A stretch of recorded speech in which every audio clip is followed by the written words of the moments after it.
It is winter in the mountains, 1888. A man stands at a window in Turin, watching snow dust the empty piazza below. His hands tremble slightly as he writes. The handwriting is precise, almost furious. He has just finished a book he calls his most daring work, and in 11 days he will collapse in that same piazza, throwing his arms around the neck of a horse being beaten by its owner. But tonight, he writes about the future, about a type of human being who does not yet exist, about the courage it takes to live without the comforts that have sustained civilization for thousands of years. His name is Friedrich Nietzsche, and he believes he has discovered something that will shatter the world. This is not a story about madness, though madness will come. It is a story about what happens when someone asks the most dangerous question possible.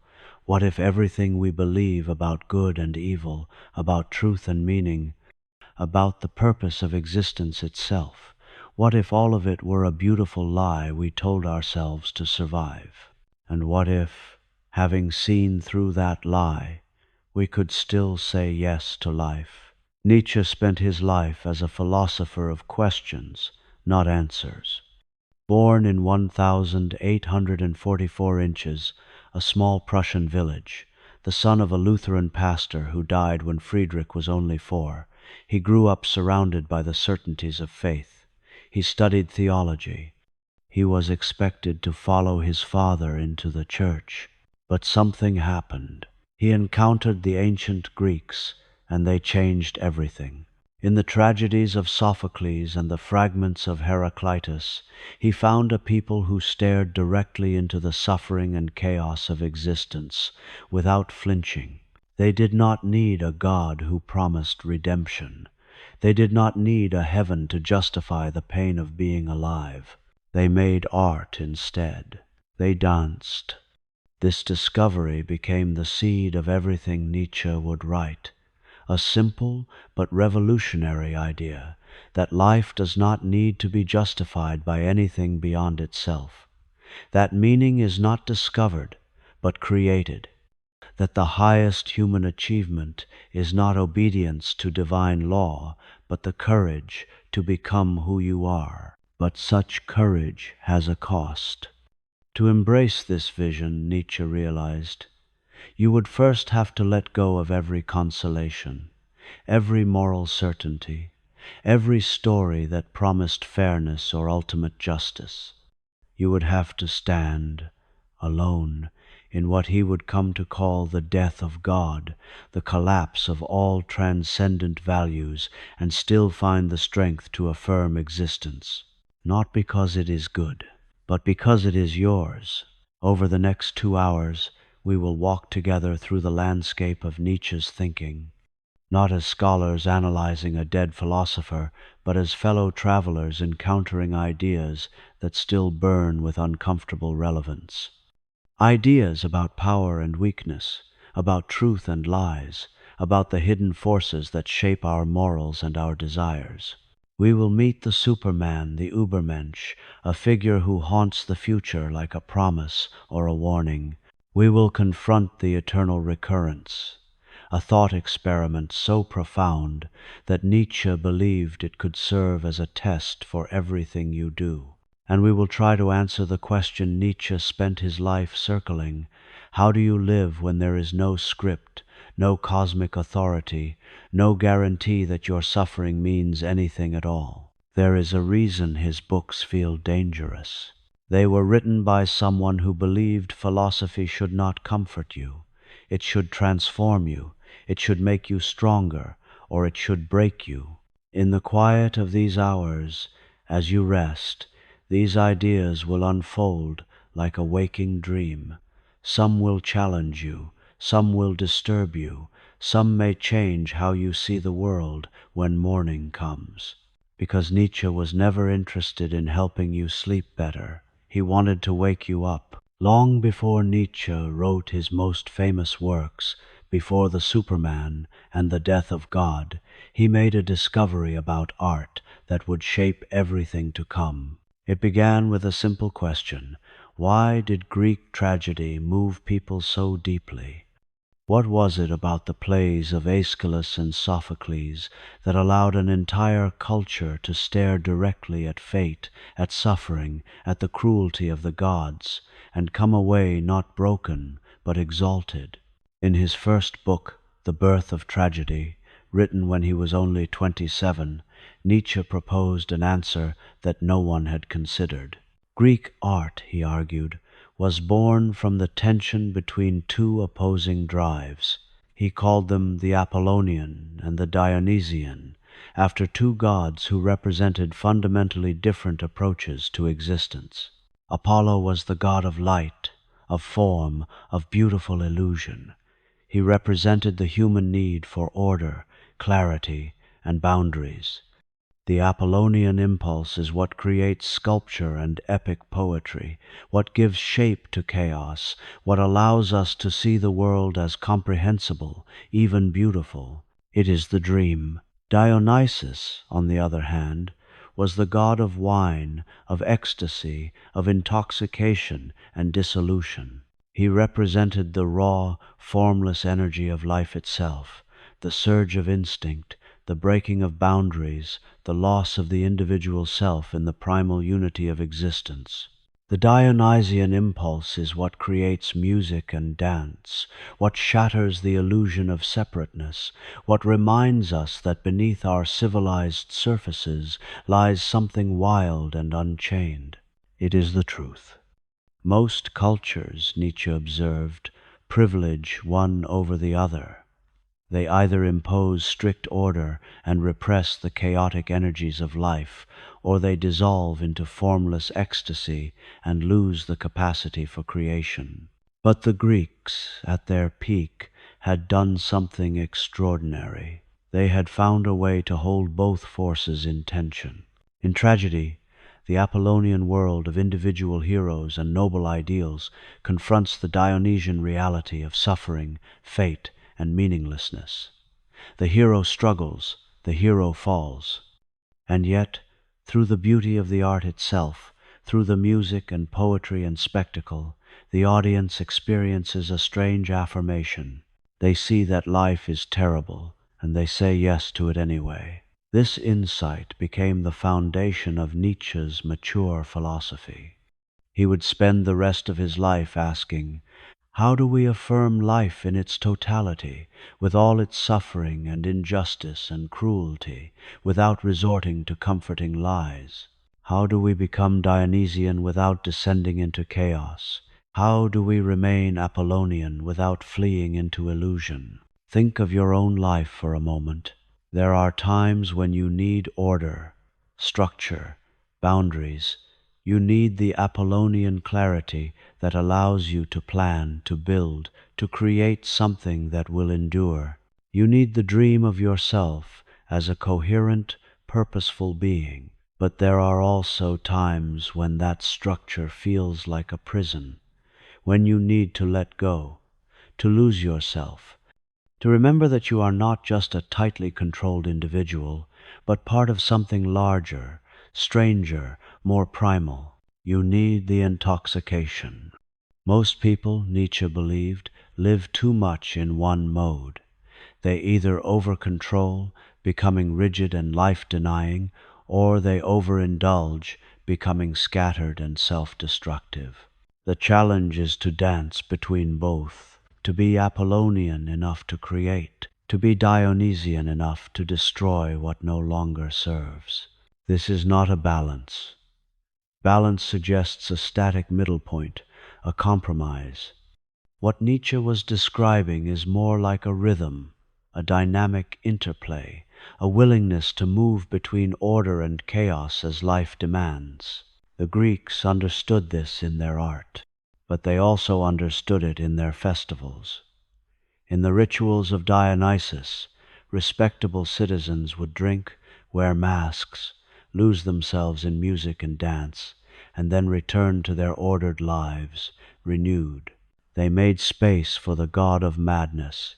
Modern culture, Nietzsche argued, had lost this capacity. Christianity, with its emphasis on sin and redemption, had demonized the Dionysian. It had taught people to fear their instincts, to see the body as corrupted, to view suffering as something to be transcended rather than affirmed. And in doing so, it had created a civilization that was secretly sick, weak, life-denying. But this is where it turns. Because Nietzsche did not write The Birth of Tragedy just to celebrate the Greeks.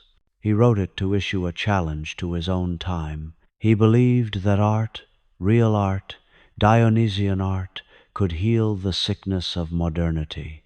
That music, particularly the music of Wagner, whom he admired at the time, could awaken the same tragic joy that once allowed the Greeks to affirm existence. He was wrong about Wagner. That friendship would end bitterly, but he was right about the deeper truth. We need both gods. We need the dream and the intoxication, the form and the formlessness, the individual and the universal. And the art of living, Nietzsche would spend the rest of his life arguing, is learning when to invoke each one. There is a story that Nietzsche loved, though he never wrote it down directly. It appears in fragments, in references, in the way he speaks about the Greeks with something close to reverence. It is the story of Silenus, the companion of Dionysus. King Midas, the myth goes, once captured Silenus and demanded to know the greatest secret of human life. What is best for man? What should we desire above all else? Silenus laughed, and then reluctantly he answered, "The best thing of all is not to be born. The second best is to die soon." This is the wisdom Nietzsche believed the Greeks had inherited, a tragic wisdom, a knowledge that existence itself is suffering, that there is no cosmic justice, no promise of redemption, no reason why things happen as they do. And yet the Greeks did not despair. Instead, they created tragedy. They turned that unbearable knowledge into art so beautiful that people wept not from sadness but from a strange exaltation, a feeling that life, even in its horror, was worth witnessing. This is what Nietzsche called the tragic vision. It is not pessimism, which says life is bad and we should retreat from it, nor is it optimism, which denies the reality of suffering in favor of false hope. It is something else entirely, a clear-eyed acceptance of life's chaos married to an aesthetic affirmation. You see, most philosophies try to make sense of suffering. They explain it away.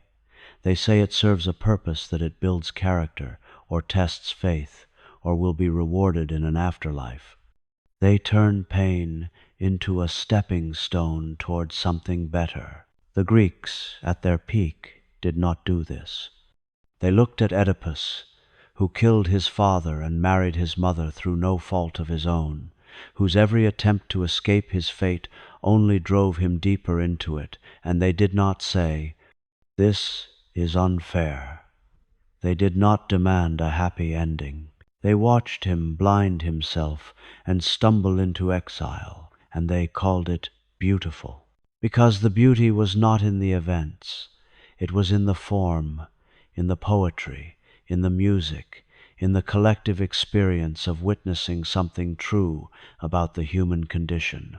Tragedy taught the Greeks that you could face the worst truths about existence and still affirm life, not by lying about it, but by transforming it into art. Nietzsche believed this was the highest achievement of any culture.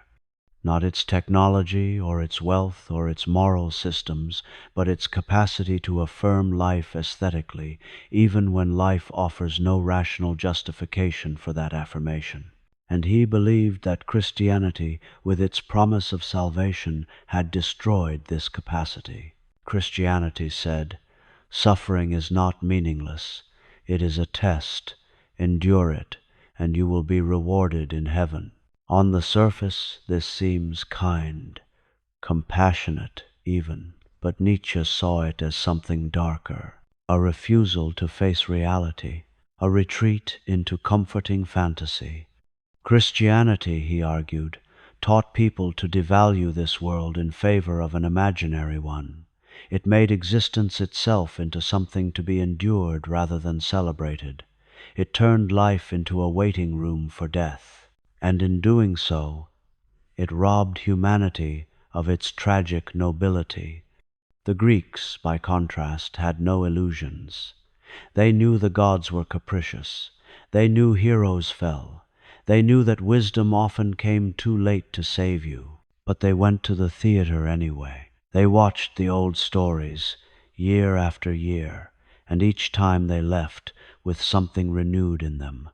Not hope, hope is cheap, something deeper. A capacity to endure. This is what Nietzsche wanted to recover. Not by returning to ancient Greece, he was too sophisticated to believe that was possible, but by reclaiming the tragic spirit in a new form. He wanted an art that did not console, an art that did not lie, an art that made you strong enough to look at existence without flinching and say, yes, even this, even the suffering, even the injustice. Yes, there is a reason this vision disturbed his contemporaries. It still disturbs us, because it asks something almost inhuman, to affirm a world that does not care about you, that offers no guarantees, that can take everything from you without explanation. But Nietzsche believed this was the only honest path, and he believed that those who could walk it would become something greater than human. In a book called The Gay Science, Nietzsche tells a parable that would haunt the 20th century. A madman lights a lantern in the bright morning and runs into the marketplace, crying, "I seek God, I seek God." The crowd laughs. Many of them do not believe in God anyway. Why is he making such a fuss? The madman stares at them and says, "We have killed him, you and I. All of us are his murderers." Then he asks a question that silences the laughter. How did we do this? How were we able to drink up the sea? Who gave us the sponge to wipe away the entire horizon? The crowd does not understand. The madman realizes he has come too early. This deed, though done, has not yet reached their ears, and he smashes his lantern on the ground and says, "I have come too soon. This tremendous event is still on its way." The death of God. It is perhaps the phrase most associated with Nietzsche, and also the most misunderstood. He did not mean that God had literally died. He was not making a theological argument about the existence or non-existence of a divine being. He meant something far more unsettling. He meant that the entire structure of meaning that had organized Western civilization for nearly 2,000 years had collapsed. For centuries, God had been the foundation, not just of religion, but of morality, truth, purpose, value. God was the reason why anything mattered, why good was good and evil was evil, why human life had dignity, why suffering could be endured. Even those who doubted God's existence still lived within the framework he had created. But now, Nietzsche observed, that framework was dissolving. Science had made the old stories implausible. Enlightenment rationality had eroded the authority of the church. People still went through the motions, still called themselves Christians, but the living faith, the kind that actually shaped how you lived, was dying. And most people had not yet realized what this meant.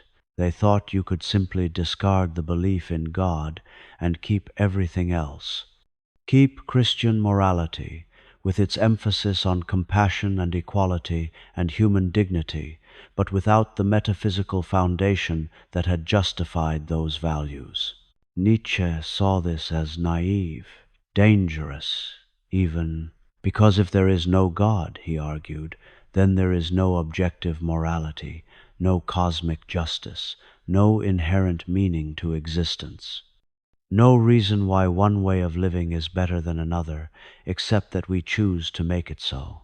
This is the abyss the madman saw opening, and it terrified him not because he loved God, but because he understood what most people did not, that the death of God was not liberation. It was a crisis, the greatest crisis humanity had ever faced. Nietzsche called it nihilism, the collapse of all values, the moment when you realize that nothing is true and everything is permitted, not as a slogan of freedom, but as a diagnosis of spiritual emptiness. When the madman says the deed has not yet reached their ears, he means that people are still living on borrowed time, still operating with a moral framework whose foundation has crumbled, still speaking about right and wrong, justice and injustice, as if these things were absolute truths, when in fact they are human inventions that only made sense within a Christian worldview.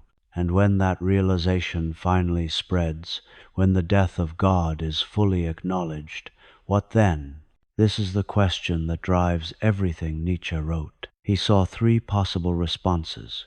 The first is passive nihilism, despair, resignation, the conclusion that if nothing matters, then why bother? This is the response of the weak, those who need their values handed to them by authority. The second is chaotic nihilism, the descent into hedonism, cruelty, the pursuit of power without restraint.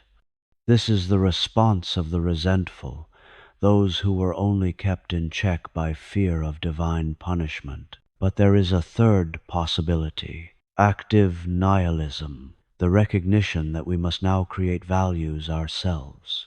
That meaning is not given, but made, that we are, whether we like it or not, responsible for deciding what matters.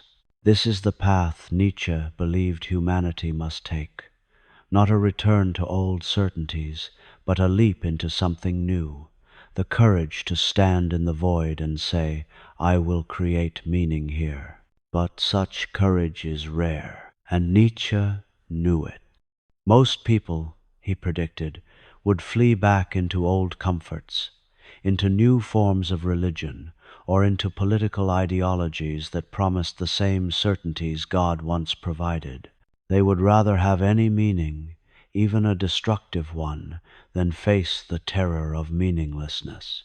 But for those few who could endure it, who could live without cosmic reassurance, without the promise of justice, without the hope of redemption for them, a new kind of freedom awaited. The freedom to become, to create, to live as if your life were a work of art, with no one to judge it but yourself. This is the echo of the death of God, a call to transformation, and it is still sounding. Nihilism arrives quietly. It does not announce itself. It does not arrive as a philosophy you consciously adopt. Most people who are nihilists do not know they are nihilists.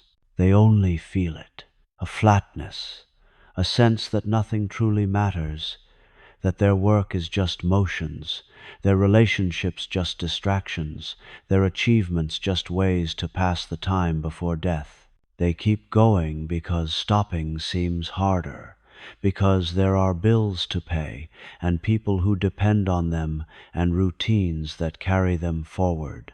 But the vitality is gone, the sense that this life, this one wild existence, is charged with significance.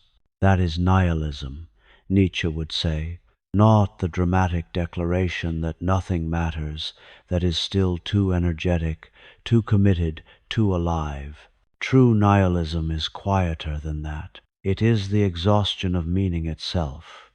Nietzsche watched this spreading through European culture in the late 19th century, and he saw it everywhere. In the tired repetition of religious rituals no one believed in anymore, in the rise of decadent art that wallowed in despair without offering transformation, in the philosophers who claimed to seek truth but produced only elaborate systems of doubt. He called it the devaluation of the highest values. What does that phrase mean? It means that the things a culture once held sacred, the values that gave life direction and purpose, have lost their power. They are still spoken about. People still pay lip service to them, but the living force is gone. Take truth, for example. For centuries, truth was considered sacred. The pursuit of truth was noble. To lie was to sin against God and reason both. But then came a realization. What if the pursuit of truth leads to uncomfortable conclusions? What if truth reveals that there is no cosmic purpose, no moral order, no reason to believe that good will triumph or that suffering has meaning? What if truth itself is life-denying? Nietzsche was one of the first to ask this question seriously, and his answer disturbed even himself. He suggested that human beings have always valued truth not for its own sake, but because it served life.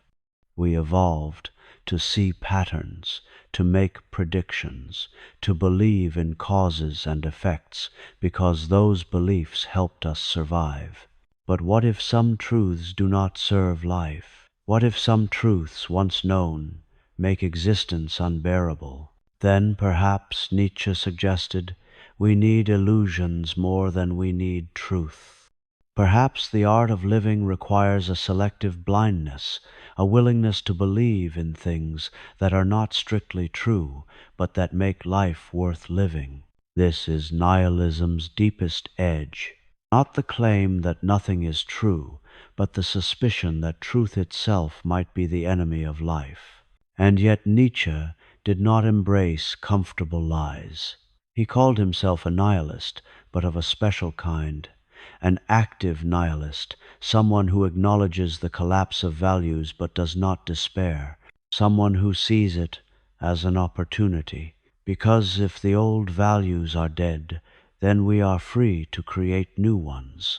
This is the pivot point, the moment when nihilism can become something other than despair, but only if you are strong enough. Nietzsche believed that most people were not.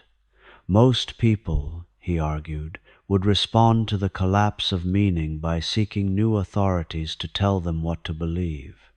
New dogmas, new certainties, new ways to avoid the responsibility of creating values themselves. They would become what he called the last men.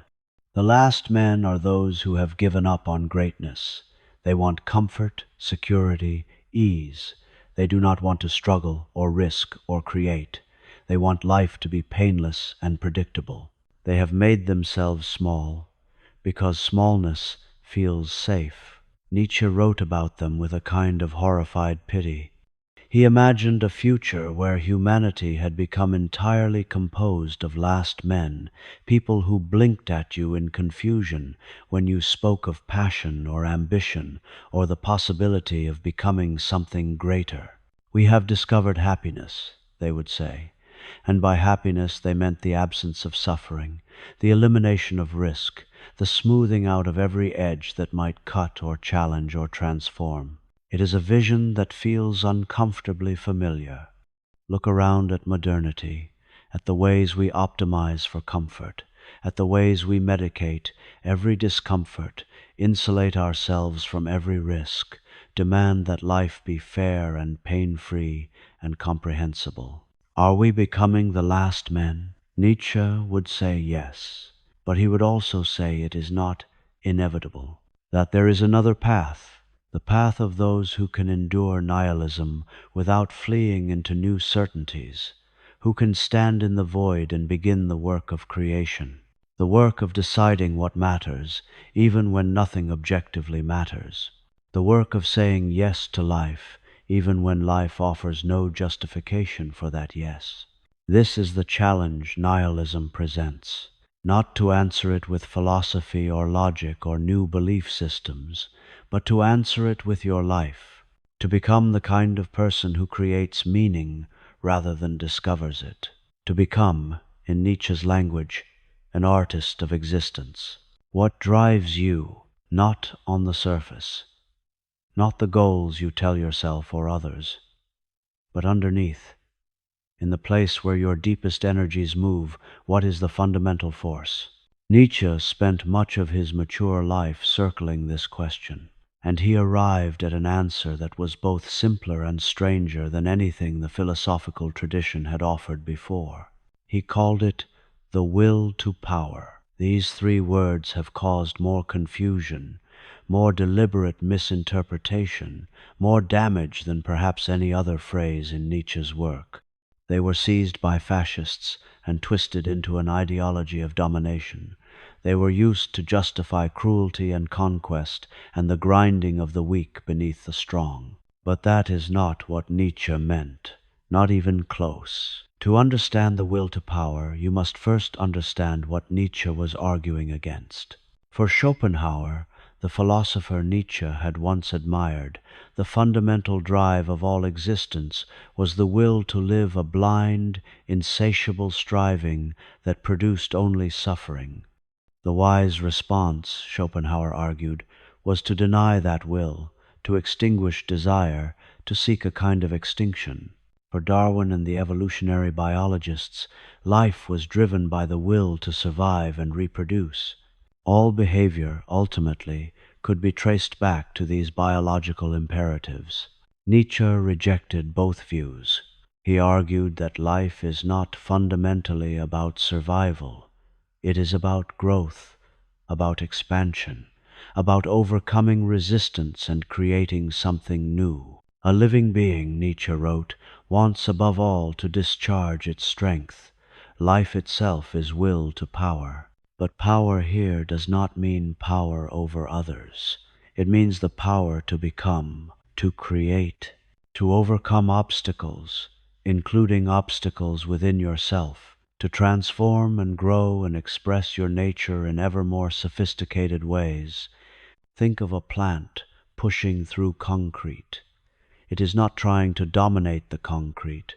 It is expressing its drive to grow, to reach the light, to become more fully what it is. That is will to power. Or think of an artist struggling to master a craft.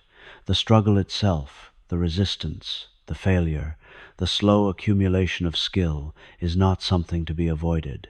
It is what makes the achievement meaningful. The will to power loves resistance. It seeks challenges, not because it enjoys suffering for its own sake, but because overcoming resistance is how growth happens. This insight transformed how Nietzsche understood everything.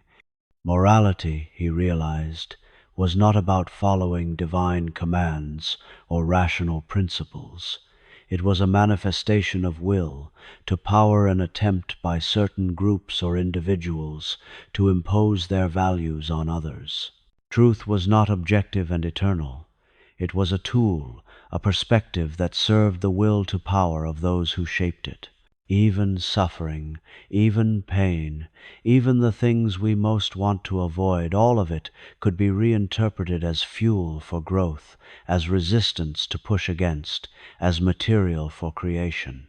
But here is where it becomes subtle. Nietzsche did not think all expressions of will to power were equal. He distinguished between strong and weak manifestations. Strong will to power is creative. It builds, it affirms, it says yes to life and seeks to enhance it. It expresses itself in art, in thought, in the creation of new values and forms of life. Weak will to power is reactive. It resents, it tears down, it defines itself by opposition to others, it seeks to diminish what it cannot create. This distinction is crucial. The resentful person who nurses grievances and plots revenge is expressing will to power, but in a degraded form. They want power over others because they lack power over themselves. The creative person who struggles to bring something new into the world is also expressing will to power, but in its highest form. They seek not to dominate, but to become. So when Nietzsche wrote about the will to power, he was not advocating for brutality or domination. He was advocating for a kind of existential creativity, for the courage to overcome yourself again and again, to let go of what you were in order to become what you might be. This is why he loved the image of the artist. The artist does not accept the world as given. The artist imposes form on chaos, creates order from confusion, brings something into existence that was not there before. And Nietzsche believed that each of us should approach our own life as an artist approaches their work, not by following a predetermined script, but by creating ourselves through the choices we make, the resistances we overcome, the transformations we undergo. Your life, he would say, is the raw material. The will to power is the force that shapes it. And the question is, what will you create? Most people, Nietzsche observed, never ask this question. They let others shape them. They accept the values they inherit without examining them. They become what their culture, their family, their time and place expect them to become. They do not create themselves. They are created, but it does not have to be that way. The will to power is always there, always moving, always seeking expression. The only question is whether you will channel it consciously, creatively, in service of your own becoming, or whether you will let it leak out in resentment, in passive aggression, in the thousand small cruelties of those who have given up on their own transformation. Nietzsche believed that recognizing this, really seeing it, feeling it in your own life, was the first step toward freedom, the freedom to become who you are. There is a passage in Beyond Good and Evil where Nietzsche asks a question so simple it sounds naive. He asks, what if morality itself were a symptom, not of truth, not of divine will, not of reason or natural law, but of something else, something we do not want to acknowledge?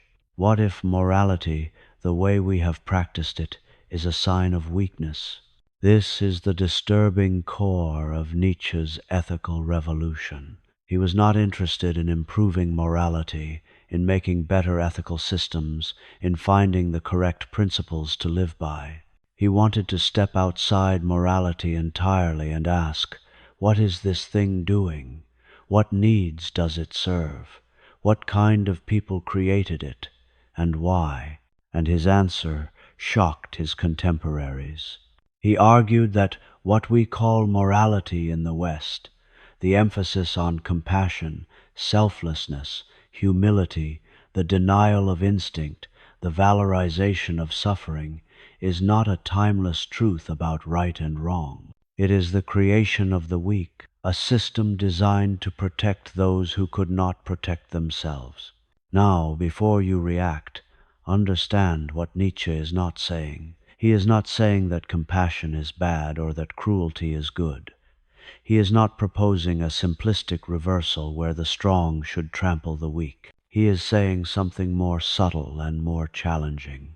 He is saying that our moral system contains a hidden history, a history of conflict, of resentment, of the slow revenge of those who lacked physical or political power. And he is asking, do we want to continue living within a moral framework created by people who hated life? Let me explain. Nietzsche observed that ancient aristocratic societies had a very different morality than Christian or modern democratic societies. In the ancient world, the nobles defined what was good, and good meant noble, proud, powerful, beautiful, life-affirming. Bad meant common, lowly, weak. It was a morality of affirmation. The strong celebrated themselves and their virtues. They did not think much about the weak at all. But then, Nietzsche argued, something happened. The weak, the slaves, the oppressed, the powerless developed their own morality, a morality of opposition. They could not defeat the strong through force, so they defeated them through values. They declared that the traits of the powerful pride, strength, ambition, vitality, were evil, and they declared that the traits of the weak, humility, meekness, obedience, suffering, were good. This is what Nietzsche called the slave revolt in morality. It was Christianity, he believed, that perfected this reversal. Christianity made weakness into a virtue. It said the meek shall inherit the earth. It said that suffering is redemptive, that self-denial is holy, that to be proud is to sin. And slowly, over centuries, this morality conquered Europe, not through military conquest, but through a more subtle form of power. It made the strong feel guilty for their strength. It poisoned the well of vitality. Nietzsche saw this as a catastrophe, not because he loved cruelty or wanted the weak to suffer, but because he believed this morality was life-denying. It taught people to distrust their instincts, to see their natural drives as sinful, to value self-sacrifice over self-expression. It created what he called the bad conscience, the internalization of aggression, the turning of natural instincts inward, where they became guilt, self-punishment, neurosis. Modern people, Nietzsche argued, are sick with this morality. We have been taught to be ashamed of power, ashamed of pride, ashamed of our desires. We have become small, but there is a way out. Nietzsche called it the revaluation of all values, not a return to ancient aristocratic morality. He was too sophisticated to think that was possible or even desirable, but a radical rethinking of what it means to be good. Instead of asking, "What does morality command?" ask, "What kind of life does this morality produce? Does it make people stronger or weaker? Does it affirm life or deny it? Does it encourage growth or stagnation?" These become the new criteria. And by these criteria, much of traditional morality fails. The morality that says you should always put others first, it produces resentment, burnout, a secret hatred of those you claim to serve. The morality that says suffering is ennobling, it produces a perverse attachment to victimhood, a refusal to change. The morality that says you should be humble and small, it produces mediocrity, a leveling down, a culture where excellence is suspected and greatness is resented. Nietzsche did not want to replace these with simple opposites. He was not advocating for selfishness or cruelty or arrogance. He was advocating for a morality that begins with self-overcoming, with the courage to become what you are capable of becoming, even if it requires you to go beyond the values you inherited. This is what beyond good and evil means. Not the absence of values, but the creation of values that serve life rather than denying it. Values that make you stronger, more creative, more fully alive. And the recognition that such values cannot be universal. What strengthens one person may weaken another. There is no moral law that applies to everyone equally, because people are not equal, not in talent, not in circumstances, not in potential. This is the hardest teaching to accept. We have been taught to believe in universal moral truths, to believe that fairness means treating everyone the same. But Nietzsche asks, what if that belief itself is a symptom of weakness, a refusal to acknowledge hierarchy, difference, the reality that some ways of living are more noble than others? He is not asking you to be cruel. He is asking you to be honest about what you value, about why you value it, and about who you are becoming through the values you choose. Imagine two people looking at the same act, say, the display of strength, of dominance, of taking what one wants without apology. The first person sees nobility, sees someone living fully, expressing their nature without inhibition or shame, sees perhaps something to admire, even to emulate. The second person sees evil, sees someone who should be punished, condemned, brought low, sees something to fear and resent, and if possible, destroy. The difference between these two perspectives is not about the act itself. It is about the moral framework each person carries. Nietzsche called these frameworks master morality and slave morality, and he argued that most of what we call morality today is slave morality wearing the mask of universal truth. Master morality is the morality of those who feel powerful, who feel capable, who do not see themselves as victims. For the master type, good means noble, strong, proud, beautiful, life-affirming. Bad simply means low, weak, contemptible, but not evil, not something that should be punished, just something beneath notice. The master creates values out of self-affirmation. They say, I am good, and therefore what I do is good. I am noble, and therefore these are noble values. It is a morality that begins with yes. Slave morality is the morality of those who feel powerless, who feel victimized, who see the world as a place where they are oppressed by others. For the slave type, evil comes first. Evil is whoever has power over them. Evil is the strong, the proud, the ones who do not suffer as they suffer. Good is then defined as the opposite of evil. Good is meekness, humility, obedience, compassion, self-sacrifice. It is a morality that begins with no, with resentment. Nietzsche traced these two types of morality through history. He saw master morality in ancient warrior cultures, in Renaissance Italy, in Napoleon, in anyone who lived according to their own standards rather than standards imposed from outside. He saw slave morality in Christianity, in socialism, in democracy, in any system that privileged the weak and made strength into a vice. And he saw, in the modern world, a victory of slave morality so complete that most people could not even imagine another way of thinking. We have been taught to see humility as a virtue and pride as a sin, to see self-sacrifice as noble and self-assertion as selfish, to see suffering as redemptive and pleasure as suspect. These are all marks of slave morality. But here is what makes this teaching so difficult. Nietzsche is not saying that compassion is bad, or that helping others is wrong, or that we should all become ruthless individualists who care only for ourselves. He is saying that the motive matters.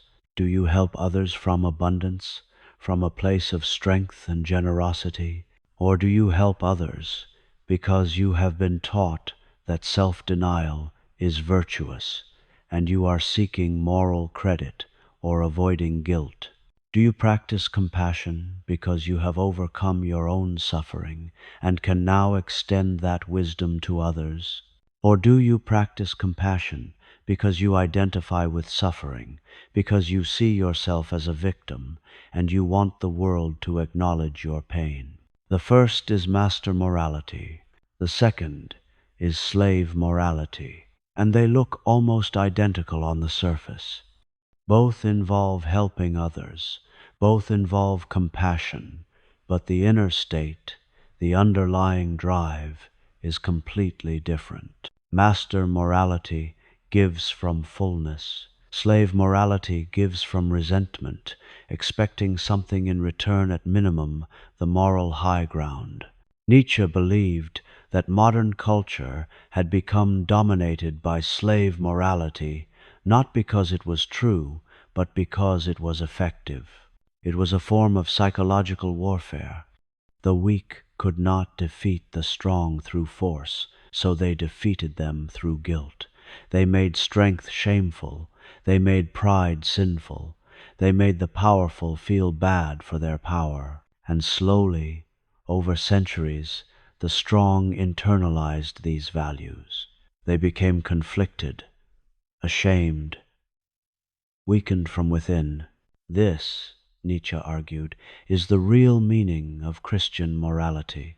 Not a divine revelation, but a strategy, a way for the powerless to gain power by redefining what power means.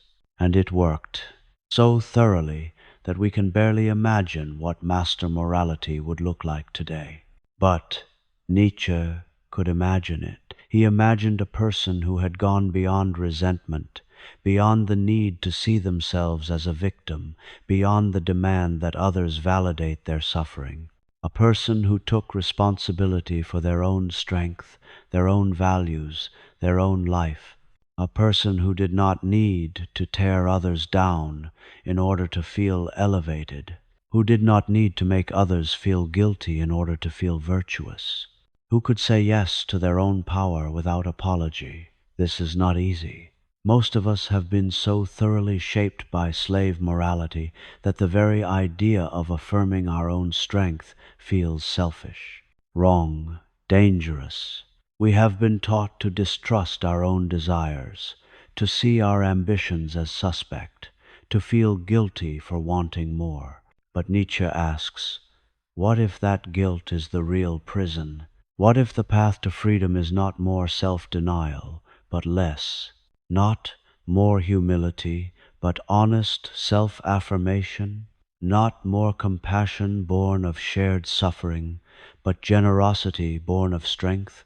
He is not asking you to become cruel. He is asking you to become powerful, and then to use that power creatively, generously, life-affirmingly, to become someone who gives because they have something to give, not because they have been taught that giving is what good people do. Where do your values come from? If you are like most people, you have never seriously asked this question.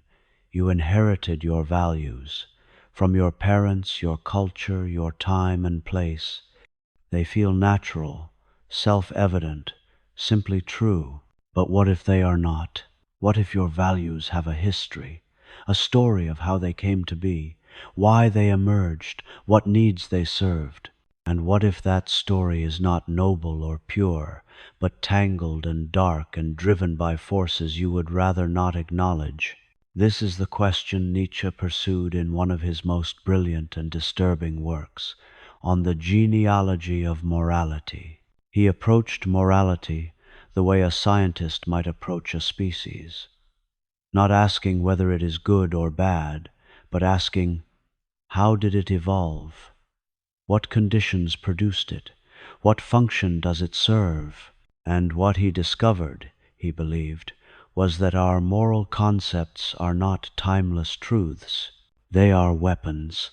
Take the concept of guilt. We think of guilt as a conscience, as an internal voice that tells us when we have done wrong. We think of it as essential to being a good person. But where does guilt come from? Nietzsche traced its origins to something unexpected: debt. In ancient societies, debt was a material relationship. If you borrowed something, you owed something. If you could not repay, you suffered. You might lose property, lose status, even lose your freedom or your life.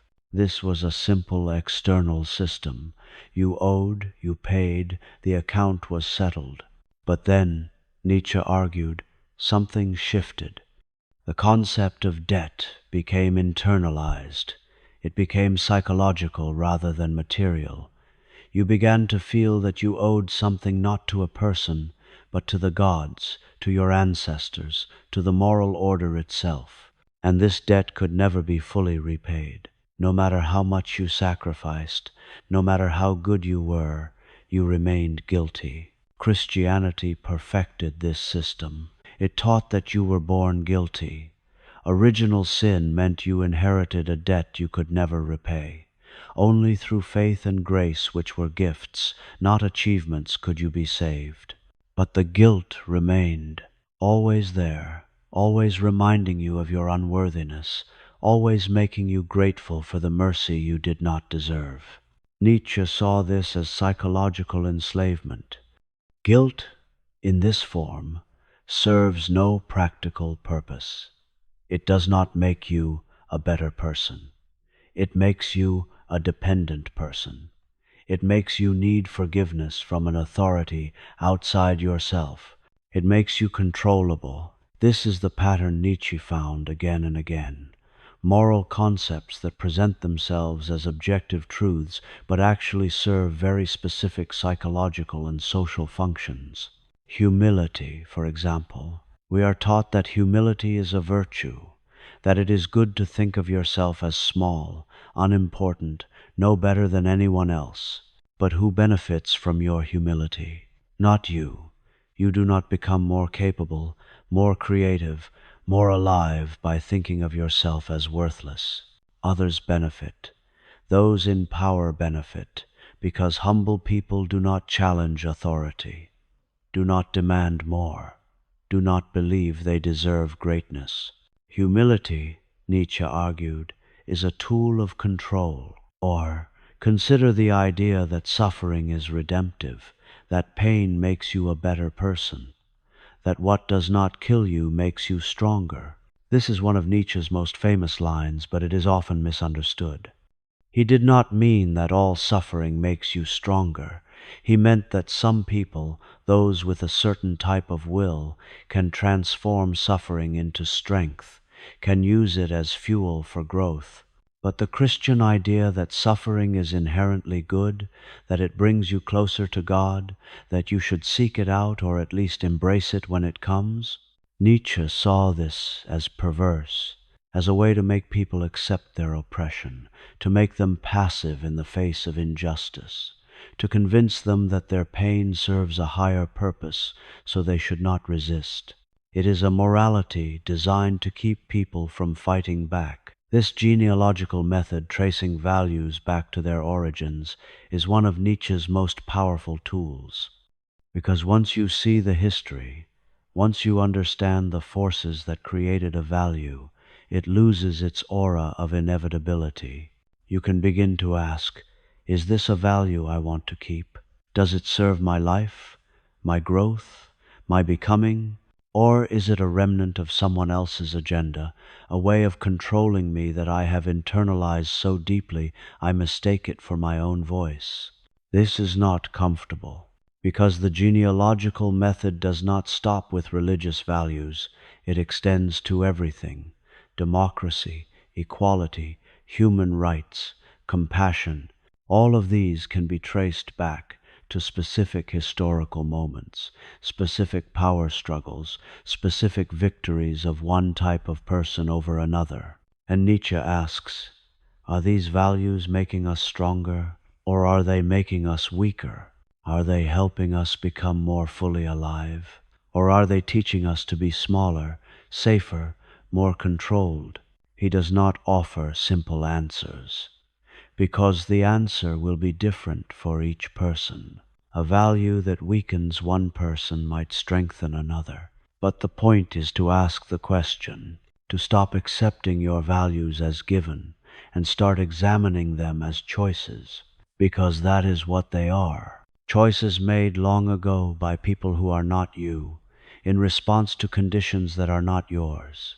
And you have the power to choose differently, to create your own values, to become, in the deepest sense, responsible for who you are. What if you had to live your life again, not in the sense of reincarnation, where you come back as someone else with no memory of this life, but exactly this life, every moment, every joy and every pain, every triumph and every humiliation, every mundane Tuesday and every devastating loss, exactly the same, again and again and again, forever. This is the thought experiment Nietzsche called eternal recurrence, and he considered it the heaviest weight.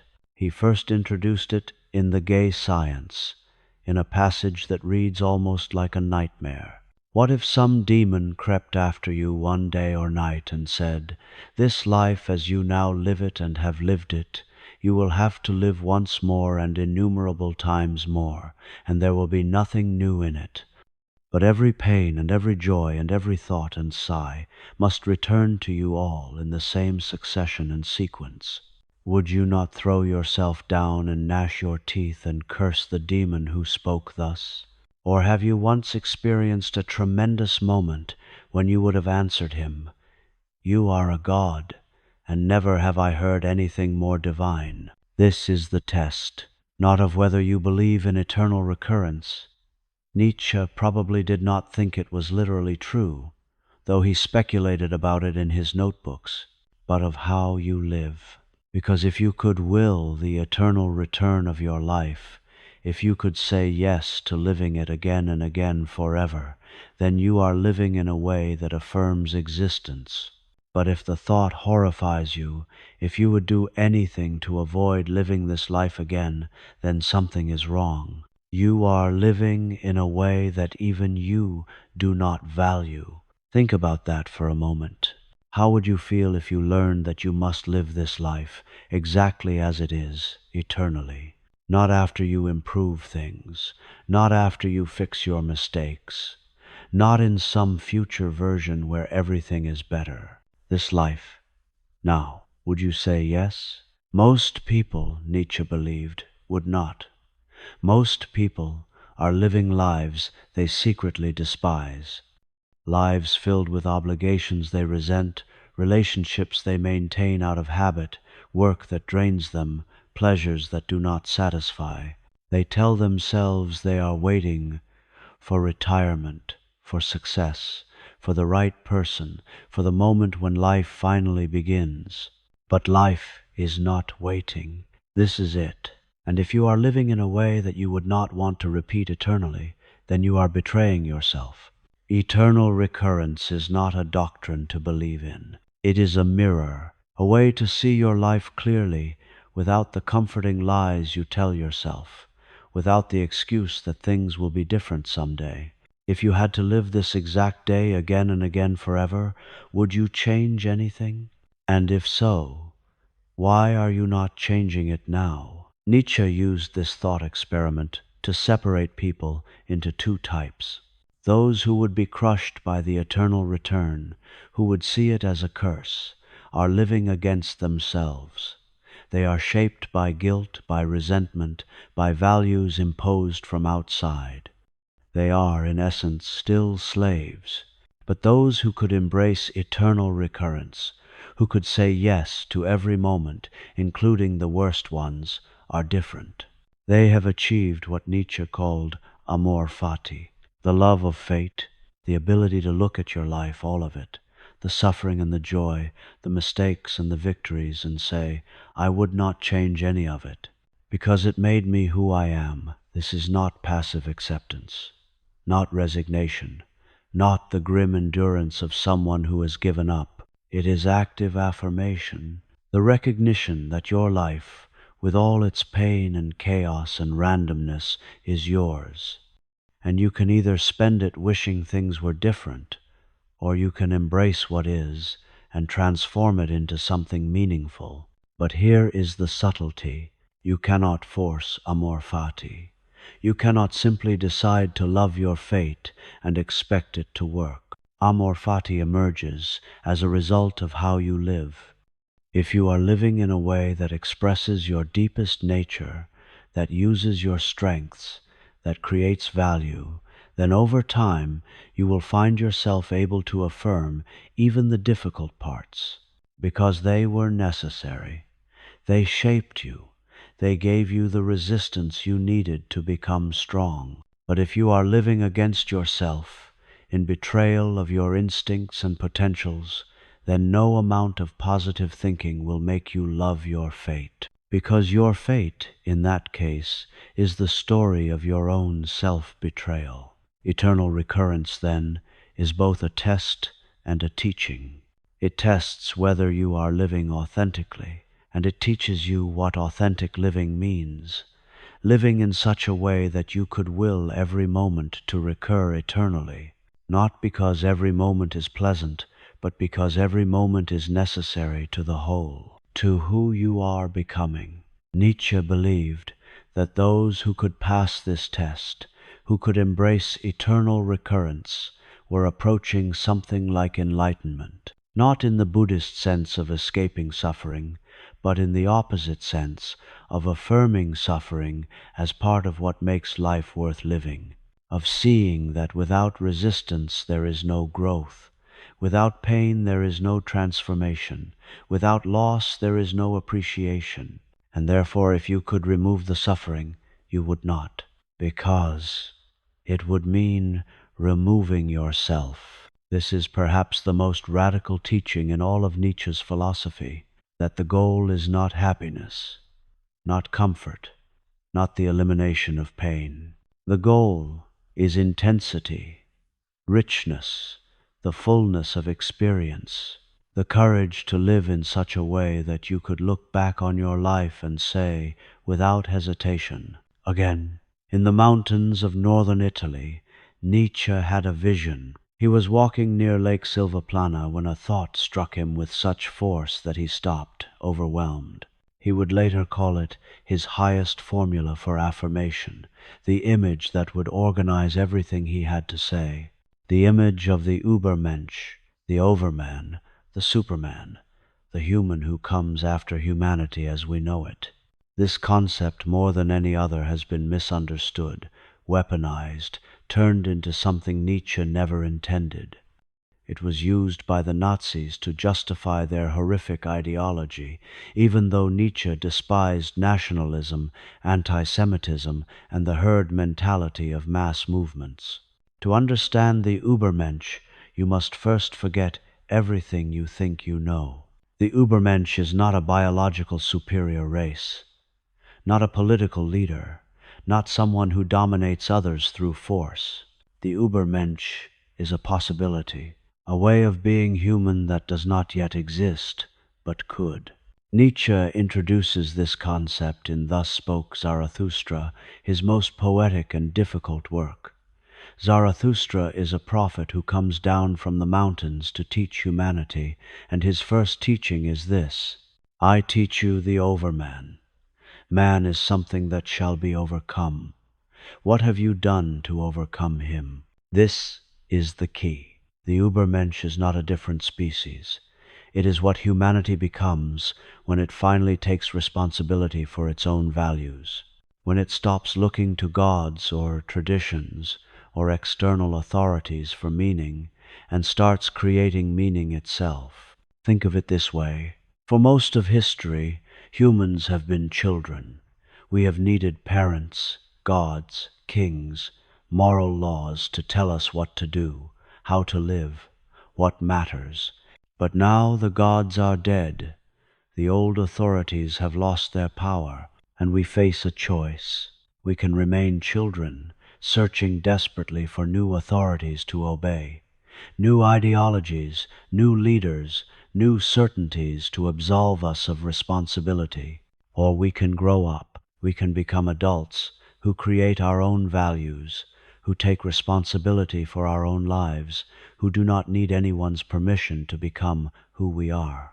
That is the Ubermensch, a human being who has overcome the need for external validation, who has overcome nihilism not by finding new certainties, but by creating meaning in the face of meaninglessness, who has overcome resentment, guilt, the desire for revenge, the need to see themselves as a victim, who has overcome themselves again and again, becoming stronger and more fully alive with each transformation. Nietzsche gives us images rather than definitions. The Ubermensch is a dancer, someone who moves through life with grace and power, not weighed down by the past, not paralyzed by the future. The Ubermensch is a creator, an artist of existence who shapes their own life into something beautiful, meaningful, unique.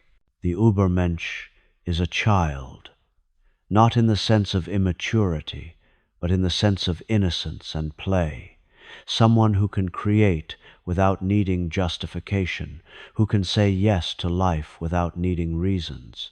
But most of all, the Ubermensch is rare. Nietzsche did not think most people could or would become the Ubermensch. Most would remain, as he put it, human, all too human, trapped in their resentments, their comforts, their small concerns. But a few might hear the call to transformation and answer it. And those few would be the meaning of the earth, not because they rule over others, but because they show what is possible.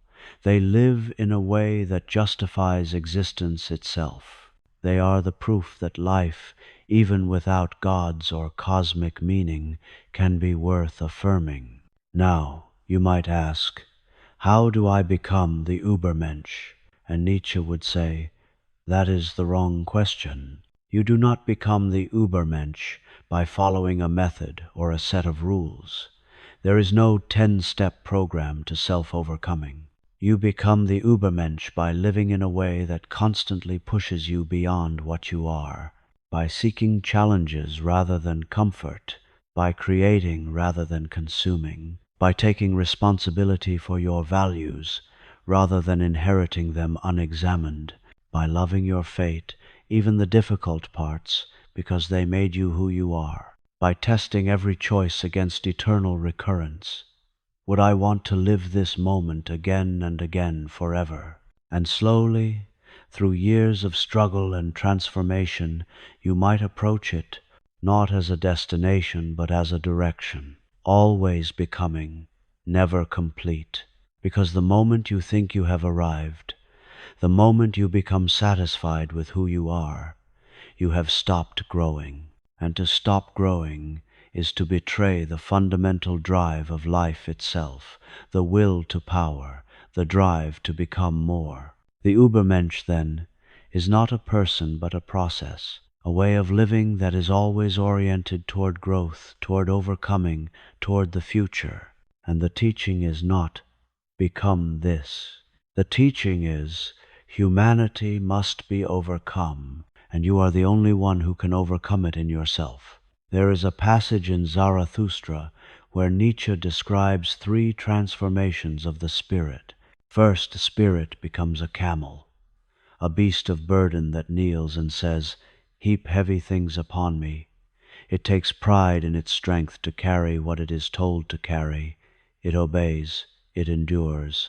This is most people, taking on the values of their culture, their family, their time, and carrying them without question, becoming strong through obedience. But then something shifts. The camel goes into the desert, into solitude, and there it becomes a lion. The lion says no. The lion fights. It refuses the old values, the old gods, the old commands. It roars, "I will." This is necessary. This is rebellion. This is the moment when you realize that the values you have been carrying were not yours, and you must throw them off to find your own. But the lion cannot create. The lion can only destroy. It can tear down the old, but it cannot build the new. And so, if the transformation is to complete, the lion must become something else. A child. The child is innocence and forgetting. The child plays. The child creates without needing justification or permission. The child says yes to the game, to the dance, to the moment. This is self-overcoming. The movement from camel to lion to child, from obedience to rebellion to creation. Most people never leave the camel stage. They spend their lives carrying the values they were given, never questioning, never rebelling, never creating. Some reach the lion stage. They reject. They tear down. They define themselves by what they are against. But they get stuck there. They become professional rebels, professional critics, people whose entire identity is built on negation. They know what they hate, but they do not know what they love. The rarest are those who become the child, who can move beyond both obedience and rebellion into something new, the freedom to create. Think about your own life. What are you still carrying that you were told to carry? What values, what beliefs, what ideas about who you should be? And have you had your lion moment? Have you said no? Have you fought for the right to determine your own values? Or are you still trying to be good according to someone else's definition of good? Self-overcoming is not a single event. It is a practice, a way of living that constantly asks, am I still becoming, or have I stopped? Nietzsche believed that most people stop. They reach a certain age, a certain level of success or stability, and they settle. They stop growing. They start defending what they are rather than exploring what they might become. And in that moment, they die. Not physically, but spiritually. They become monuments to their past selves, rigid and unchanging. But it does not have to be that way. Self-overcoming means being willing to let go of who you were in order to become who you might be. It means not clinging to your achievements, your identities, your certainties.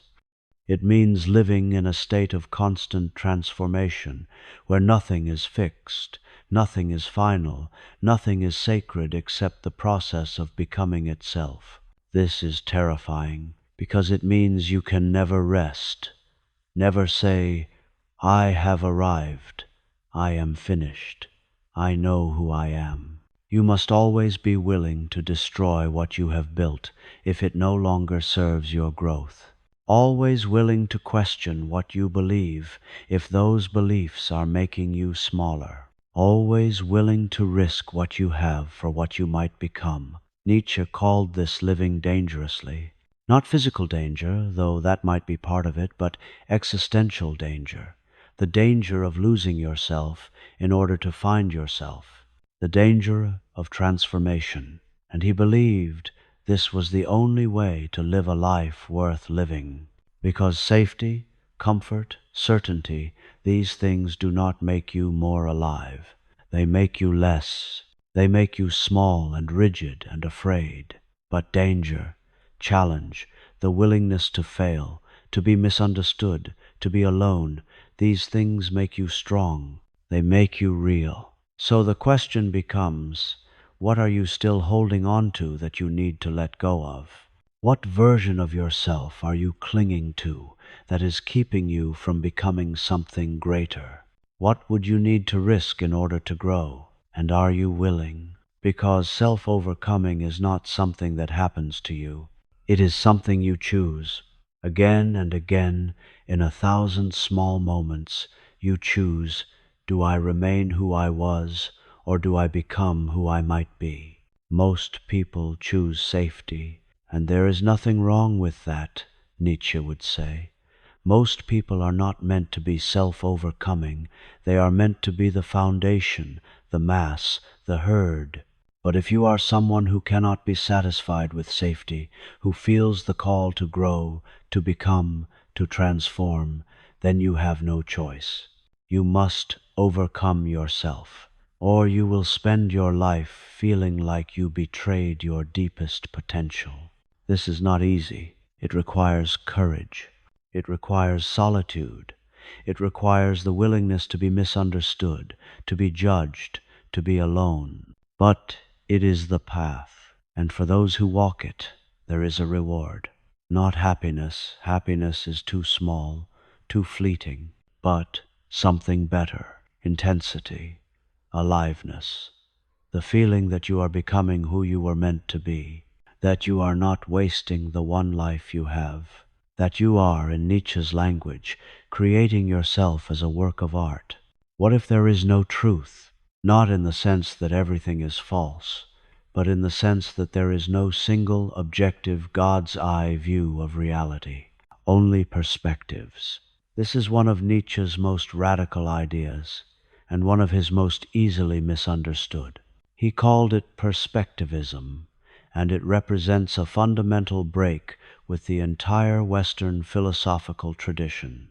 Since Plato, philosophers had assumed that truth was absolute, that somewhere, beyond our limited human perspectives, there existed a realm of eternal forms, or divine ideas, or at least objective facts that did not depend on who was observing them. The goal of philosophy was to reach that truth, to see things as they really are, stripped of human bias and error. Nietzsche said, "This is impossible, and more than impossible, it is incoherent, because there is no view from nowhere. Every observation, every judgment, every claim about reality is made from a particular perspective, by a particular being with particular needs and interests and limitations. To see is always to see from somewhere, and that somewhere shapes what you see. Think about it. A predator and prey animal looking at the same forest see completely different things. The predator sees opportunities, the prey sees dangers. Neither is seeing the forest as it really is. They are seeing it through the lens of their needs. Humans are the same. We do not see reality directly.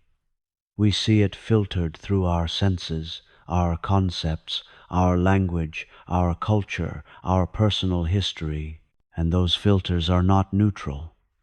They shape what we notice, what we value, what we consider important. A scientist and a poet walking through a field see different things. The scientist might notice the species of plants, the underlying geological formations, the play of light according to physical laws. The poet might notice the colors, the emotional atmosphere, the way the scene evokes memory or mood. Neither is wrong, but neither is capturing the whole truth, because there is no whole truth to capture, only perspectives. Nietzsche pushed this further. He argued that what we call truth is actually a kind of error that has proven useful. Think about cause and effect. We believe that A causes B, that things happen for reasons, that the world operates according to laws. But what if this is just a story we tell, a way of organizing experience that helped our ancestors survive? In reality, Nietzsche suggested, there are no clean boundaries between cause and effect. Reality is a continuous flux, a becoming, and we impose the categories of cause and effect on it because it makes the world predictable. But predictability is not truth. It is utility. We believe in causation because it serves life, not because it corresponds to some metaphysical reality. The same goes for all our concepts, objects, identity, the self, free will. These are not discoveries about the nature of reality. They are tools, interpretations, ways of carving up the chaos of experience into manageable pieces. And different perspectives carve it up differently. This is not relativism, though it is often mistaken for it. Nietzsche is not saying that all perspectives are equal. He is not saying that you can believe anything you want, and it is just as valid as anything else. He is saying that perspectives are more or less useful, more or less life-affirming, more or less honest about their own limitations. A perspective that acknowledges itself as a perspective is stronger than one that claims to be absolute truth. A perspective that serves growth, creativity, life, is better than one that serves stagnation, reaction, death. So there is still a hierarchy, still evaluation, still the possibility of saying this is better than that. But the criteria are different. Not, is it true in some absolute sense? But, what does it create? What kind of life does it make possible? Who becomes strong through it, and who becomes weak? Perspectivism frees you from the tyranny of objective truth.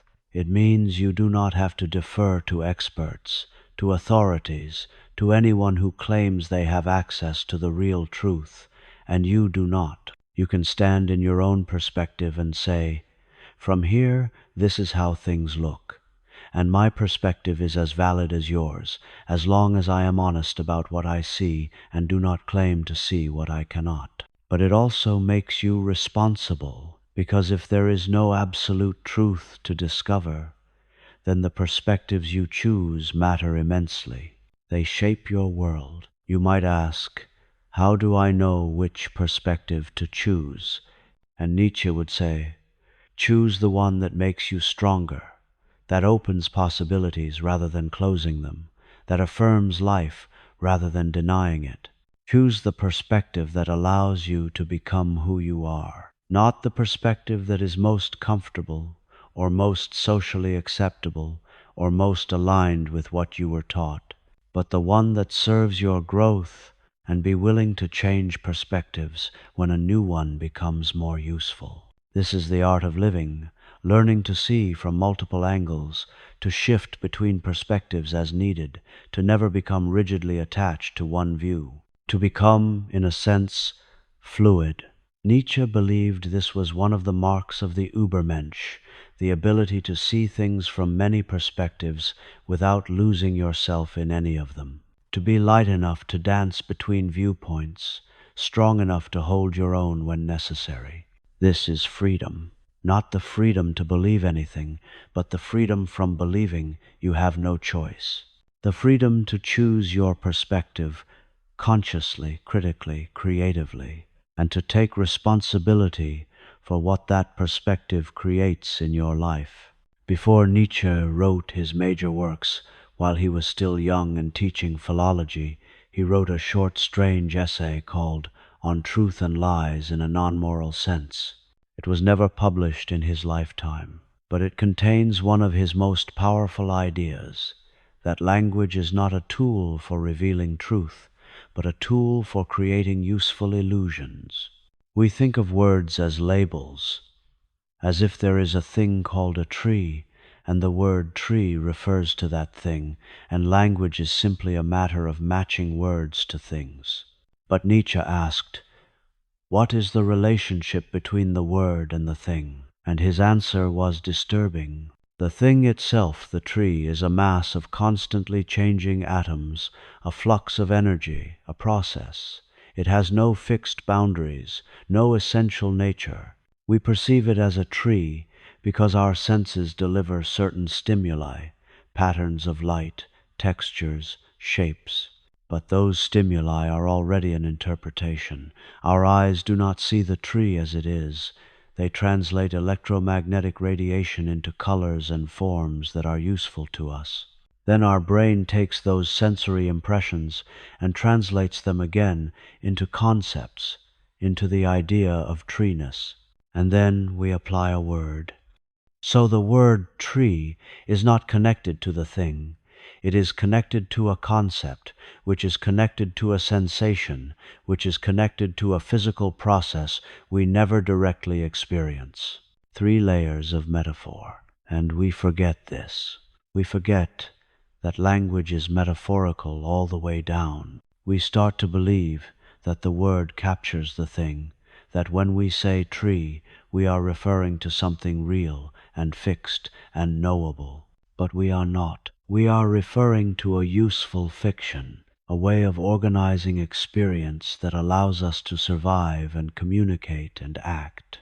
Nietzsche extended this argument to all abstract concepts: truth, justice, beauty, love, freedom. These are not things that exist in the world. They are metaphors. We have forgotten our metaphors. We took a feeling, a situation, a complex set of experiences, and we crystallized it into a word, and then we started to believe the word referred to something real. But it does not. It refers to a human interpretation, shaped by human needs, embedded in human language. And different languages, different cultures, carve up reality differently. Some languages have many words for snow, because snow is important to them. Some languages have no word for certain emotions we think of as universal. The structure of language shapes what we can think, what we notice, what we value. This means that knowledge is always limited, not just limited by what we have discovered so far, but limited by the very structure of language and thought. There are things we cannot know because we cannot think them, because our concepts do not allow us to see them. This is a humbling realization. It means that even our most sophisticated philosophical and scientific theories are still metaphors, still human constructions, still shaped by the limitations of our language and our senses. But Nietzsche did not see this as tragic. He saw it as liberating, because if language is metaphor, then we can create new metaphors. We can invent new ways of speaking that allow us to see things we could not see before. This is what poets do, what artists do, what philosophers should do, if they are honest. They do not discover truths, they create new ways of seeing, new metaphors that open up new possibilities. And this is also what you can do in your own life. The way you talk about yourself shapes who you are. If you describe yourself using the language of victimhood, I am damaged, I am broken, I cannot change, then that becomes your reality. If you describe yourself using the language of potential, I am becoming, I am overcoming, I am creating, then that becomes your reality. Not because words have magical power, but because words shape attention, and attention shapes action, and action shapes life. So the question is, what metaphors are you using to understand your life? And are those metaphors serving you? Or are they keeping you trapped in old patterns, old identities, old ways of being? Nietzsche believed that one of the most important tasks of philosophy was to make us aware of our metaphors, to show us that what we take for granted as reality is actually interpretation, and then to invite us to create better interpretations. Not truer ones. There is no escape from metaphor, no arrival at literal truth, but more life-affirming ones, more creative ones, more honest about their own metaphorical nature. This is why Nietzsche wrote the way he did. In aphorisms, in poems, in parables, he did not want to build a system of truth that others could follow. He wanted to create images and metaphors that would provoke new ways of thinking, that would shake people out of their conceptual habits and force them to see differently. And he succeeded. His language is unforgettable. It lodges in your mind. It changes how you see, not because it is true, but because it is powerful. And that, Nietzsche would say, is what matters. Nietzsche called himself the Antichrist, not because he worshipped the devil or wanted to destroy goodness, but because he believed Christianity was the greatest disaster in Western history. This is a strong claim, and it requires understanding what Nietzsche meant by Christianity. He was not attacking the historical Jesus, whom he sometimes admired as a teacher who lived and died according to his own values. He was attacking the religion that developed after Jesus, the church, the institution that turned a man's life into a dogma, a practice into a set of rules, a radical teaching into a tool of power. Nietzsche saw Christianity as a slave revolt that succeeded beyond anyone's wildest imagination. It took the values of the weak humility, self-denial, pity, guilt, and made them the foundation of an entire civilization. And in doing so, it poisoned humanity's relationship with itself. Think about the central teachings of Christianity, Nietzsche said. You are born sinful. Your natural instincts are corrupt. Your body is shameful. Your desires are temptations. The only path to redemption is through faith, through obedience, through the denial of this world, in favor of an imaginary next one. This is a recipe for self-hatred, for turning your life force, your vitality, your natural joy inward as guilt and shame. Christianity, Nietzsche argued, made people sick. It taught them to distrust themselves, to see their strength as pride, their confidence as arrogance, their joy as selfishness. It created what he called the bad conscience, the internalization of aggression, the turning of natural instincts against yourself. And why? Because Christianity was created by and for the weak, those who could not compete in the ancient world, who could not assert themselves, who needed a different kind of power. So they invented a morality that made weakness into virtue. That promised the meek would inherit the earth. That said the powerful would be punished, and the suffering would be rewarded. It was a brilliant strategy, and it worked. Within a few centuries, Christianity had conquered the Roman Empire not through military force but through moral suasion, through making the powerful feel guilty for their power. But the cost was enormous. It created a civilization that devalued this world, that saw life as a test, suffering as redemptive, the body as a prison for the soul. It made people turn away from existence rather than embrace it. And then came modernity, the Enlightenment, science, democracy, secularism. Nietzsche's contemporaries saw these as progress, as liberation from the chains of religion. But Nietzsche saw something else. He saw that modernity was still Christian. It had abandoned the theology, God, heaven, hell, sin, but it had kept the morality, equality, compassion, human rights, the idea that all people have inherent dignity and deserve respect. These are Christian ideas, Nietzsche said. They make no sense without God. If there is no divine creator who made us all in his image, then why should we be equal? We are not equal. We are radically different in talent, in strength, in potential. If there is no cosmic justice, no divine plan, then why should we care about everyone's suffering? Evolution does not care. Nature does not care. Only we care, and we care because we were taught to by Christianity.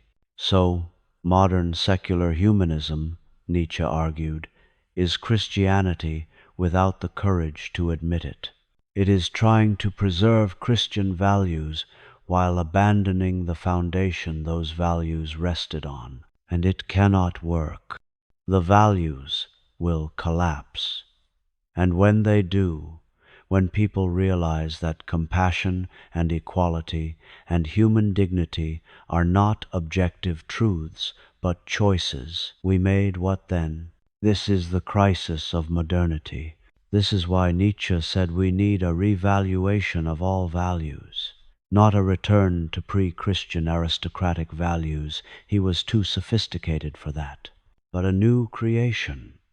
A new morality built on affirmation rather than denial, on strength rather than weakness, on this world rather than an imaginary next one. But what would such a morality look like? Nietzsche gives only hints. It would value health, vitality, creativity, growth. It would not privilege suffering, but see it as a tool for becoming stronger. It would not demand equality, but recognize and celebrate excellence. It would not pity the weak, but challenge them to become strong. This makes people uncomfortable. It sounds harsh, cruel even, and Nietzsche knew it would sound that way, because we have been so thoroughly shaped by Christian morality that any alternative sounds monstrous. But he asks, what if compassion for weakness is itself weak? What if the highest compassion is challenging people to become who they could be, rather than comforting them in their failure? What if true kindness is strength, not pity? These are not easy questions, and Nietzsche does not offer easy answers.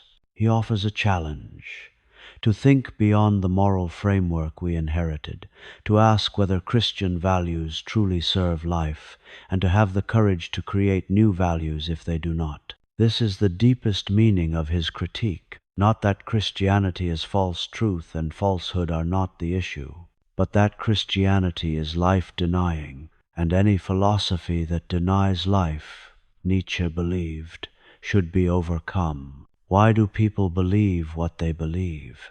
Not because they have examined the evidence and reached a rational conclusion, but because everyone else believes it. This is herd instinct, and Nietzsche saw it as one of the most powerful forces shaping human behavior. We are social animals.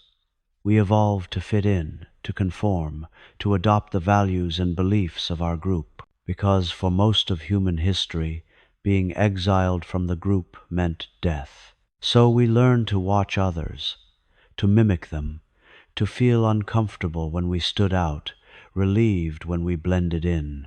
This instinct is still with us, and it shapes almost everything we do. The way we dress, the opinions we hold, the values we profess, the careers we pursue, the lives we build, most of it is determined not by conscious choice, but by unconscious conformity. We do what is expected, what is normal, what will keep us accepted by the group. Nietzsche called this herd morality, and he saw it as the enemy of individual greatness. Because true creativity, true transformation, true self-overcoming requires you to break away from the herd, to think differently, to value differently, to live differently. And the herd does not like that. The herd feels threatened by difference, by those who do not conform, by those who question the shared values and beliefs that hold the group together. So the herd finds ways to punish nonconformity. Not always through violence, though that happens. More often through social pressure, through mockery, exclusion, the subtle withdrawal of approval and belonging. Most people, Nietzsche believed, cannot withstand this pressure. They would rather be wrong with the group than right alone, would rather be mediocre and accepted than excellent and isolated. This is not because they are cowardly. It is because the need for belonging is so deep, so primal, that it overrides almost everything else. But there is a cost. The cost is that you never become yourself. You become what the herd needs you to be. You internalize their values as your own. You mistake conformity for virtue, obedience for wisdom, and you spend your life feeling vaguely dissatisfied without knowing why. Nietzsche distinguished between herd morality and noble morality on precisely this point. Noble morality is created by individuals who have the strength to stand alone, who can look at the values of their time and say, "These do not serve me, I will create my own." Herd morality is created by groups who need solidarity, who need everyone to follow the same rules, who see individual excellence as a threat. And in modernity, Nietzsche argued, herd morality had triumphed completely. Democracy, with its emphasis on equality, is herd morality institutionalized. Mass media, with its ability to shape opinion across millions, is herd instinct amplified. Consumer culture, with its manufactured trends and desires, is herd behavior commodified. We live in an age where conformity is easier than ever and solitude is harder, where every opinion can be checked against the consensus, where every choice can be validated by what is trending, where no one needs to think for themselves because the algorithm will think for them. And most people embrace this. They want to know what is normal, what is acceptable, what they should think and feel and do. They want the comfort of belonging more than they want the risk of being themselves. But there are exceptions. There are always a few who cannot conform, who feel the herd morality as a prison, who need to break away.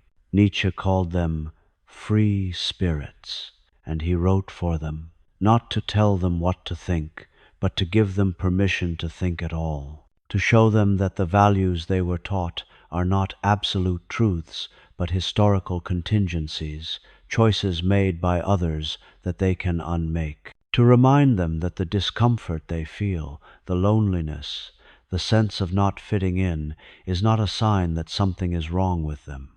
It is a sign that they are outgrowing the herd, and that is terrifying, because leaving the herd means giving up its comforts, its certainties, its easy answers and ready-made identities. It means walking into the unknown, with no one to validate your choices, no one to reassure you that you are on the right path. It means bearing the weight of your own freedom. Most people, when they reach this point, turn back. They re-enter the herd, relieved to have a script again, grateful for the numbness of conformity. But a few go on. They learn to live in solitude without despair, to create their own values without needing approval, to become themselves, even if it means being misunderstood. And these few, Nietzsche believed, are the ones who justify existence, who show that it is possible to be human in a higher sense, not by being better than others in some moral sense, but by being more themselves than others dare to be. Nietzsche once wrote, "We have art so that we do not perish from the truth." This is one of his most beautiful and troubling statements, because it suggests that art is not a luxury, not decoration, not entertainment. Art is a survival mechanism, a way to make existence bearable when truth would destroy us. Think about tragedy again. The Greeks went to the theater and watched heroes suffer and fall. They saw that fate was cruel, that the gods were capricious, that justice was an illusion, and yet they left exalted, not because they had learned a moral lesson, but because the art itself, the poetry, the music, the spectacle, had transformed suffering into beauty. It had made the unbearable bearable by giving it form. This, Nietzsche believed, is the highest function of art, not to represent reality accurately, but to transfigure it, to take the raw chaos and pain of existence and shape it into something that affirms life rather than negating it. Art teaches us that we can say yes to existence, even when existence gives us every reason to say no. And this is why Nietzsche valued artists above philosophers. Philosophers, he argued, have mostly been deniers of life. They have taught that this world is an illusion, that truth lies elsewhere, that the senses deceive and the body is corrupt. They have made existence into a problem to be solved rather than a mystery to be celebrated. But artists do the opposite. They embrace the senses. They celebrate the body. They create forms that have no purpose beyond their own beauty. They do not ask, "Is this true?" They ask, "Is this alive?" Nietzsche believed that the Greeks understood this at their peak, that their art was not religious or moral or didactic, it was aesthetic. It existed for the sheer joy of existence itself. And then Christianity came and destroyed this. Christianity made art into a servant of religion. Paintings were there to teach moral lessons. Music was there to glorify God. Beauty was always instrumentalized, always pointing beyond itself to something higher.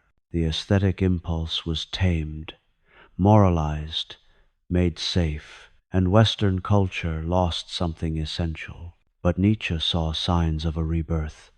In Wagner's music, before he soured on Wagner, he heard the return of the Dionysian, the overwhelming power of sound that dissolves individual identity and reminds you that you are part of something larger. In Goethe and the Romantics, he saw artists who did not apologize for their instincts, who celebrated life in all its contradictions, and he hoped that art could lead the way to a new culture. A culture that did not need God or morality or philosophical systems to justify itself. A culture that justified itself aesthetically by creating beautiful things, beautiful lives, beautiful moments. This is what Nietzsche meant when he said that life could only be justified as an aesthetic phenomenon. Not a moral phenomenon. Life is not fair, not just, not good, in any traditional sense.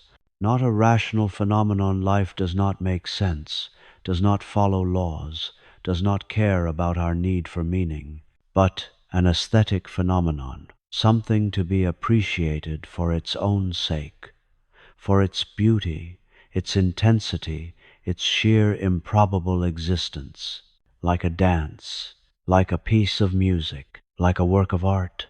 And this means that you, too, can approach your life as an aesthetic project. Not, "Am I being good?"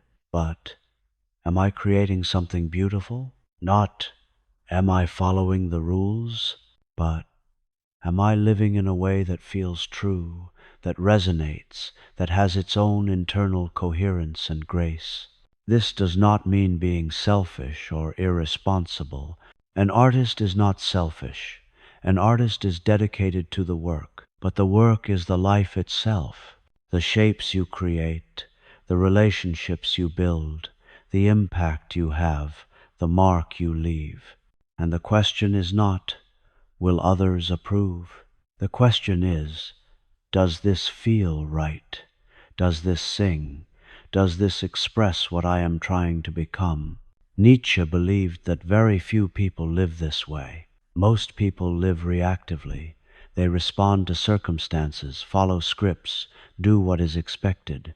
But some people live creatively. They author their lives. They take the raw materials, their talents, their circumstances, their limitations, and shape them into something unique. These are the artists of existence, and they are the ones, Nietzsche believed, who make life worth affirming, not because they are morally superior, but because they show what life can be when it is lived consciously, courageously, aesthetically, when it is treated as a canvas rather than a cage. Nietzsche often described himself as a physician, not of bodies, but of cultures.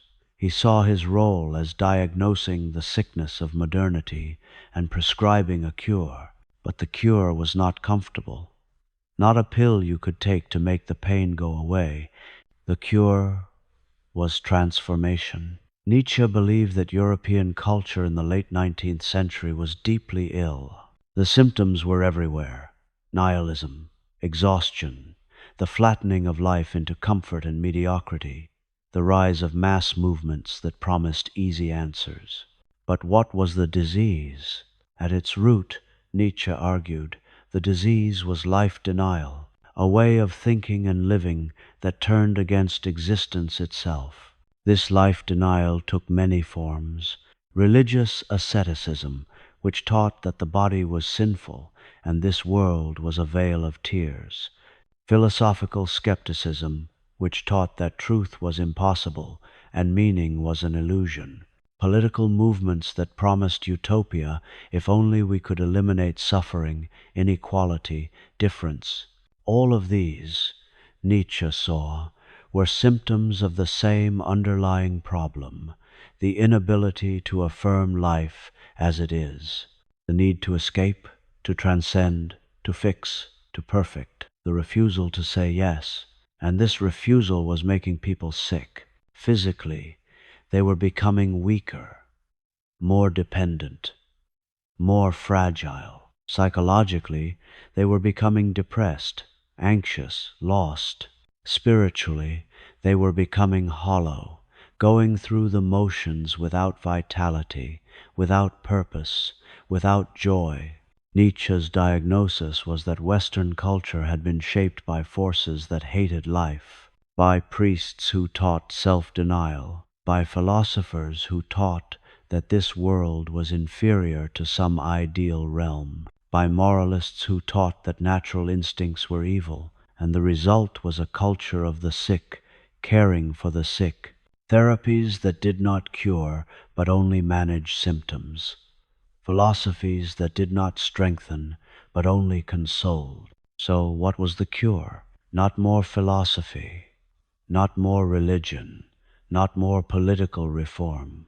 The cure was a return to life itself, to the body, to the instincts, to the earth, to movement and dance and laughter and risk, to the willingness to suffer without needing that suffering to mean anything, to the courage to create without needing permission or validation. Nietzsche's prescription was simple in principle, terrifying in practice. Stop trying to escape your life and start living it. Stop waiting for conditions to be perfect and start creating with what you have. Stop looking for external authorities to tell you what matters and start deciding for yourself. But most people, he knew, would not take this medicine because it requires giving up the comforts of life denial, giving up the fantasy that someone else knows better, that there is a plan, that things will work out in the end. Giving up the victim identity, the resentment, the secret satisfaction of suffering. Giving up the herd. And most people need the herd more than they need health.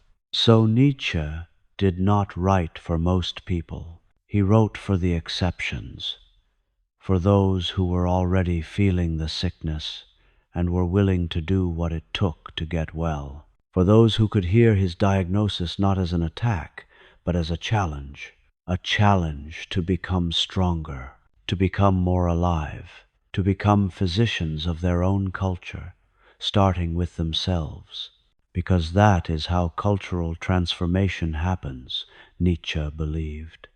Not through mass movements or political revolutions, but through individuals who transform themselves and by their example show others what is possible, who live in a way that makes people ask, how do you do that?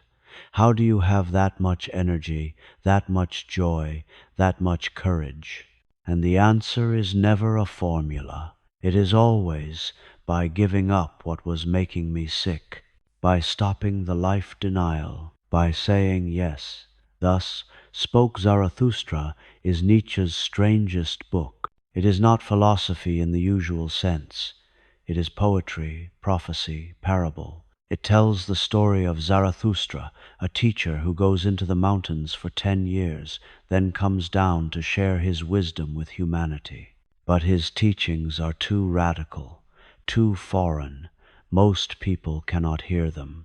So he returns to the mountains, and the book becomes a series of speeches, songs, and visions that unfold in increasing layers of difficulty. Why did Nietzsche write this way? Because what he was trying to teach could not be said directly. It had to be performed, enacted, embodied. Zarathustra is not presenting arguments.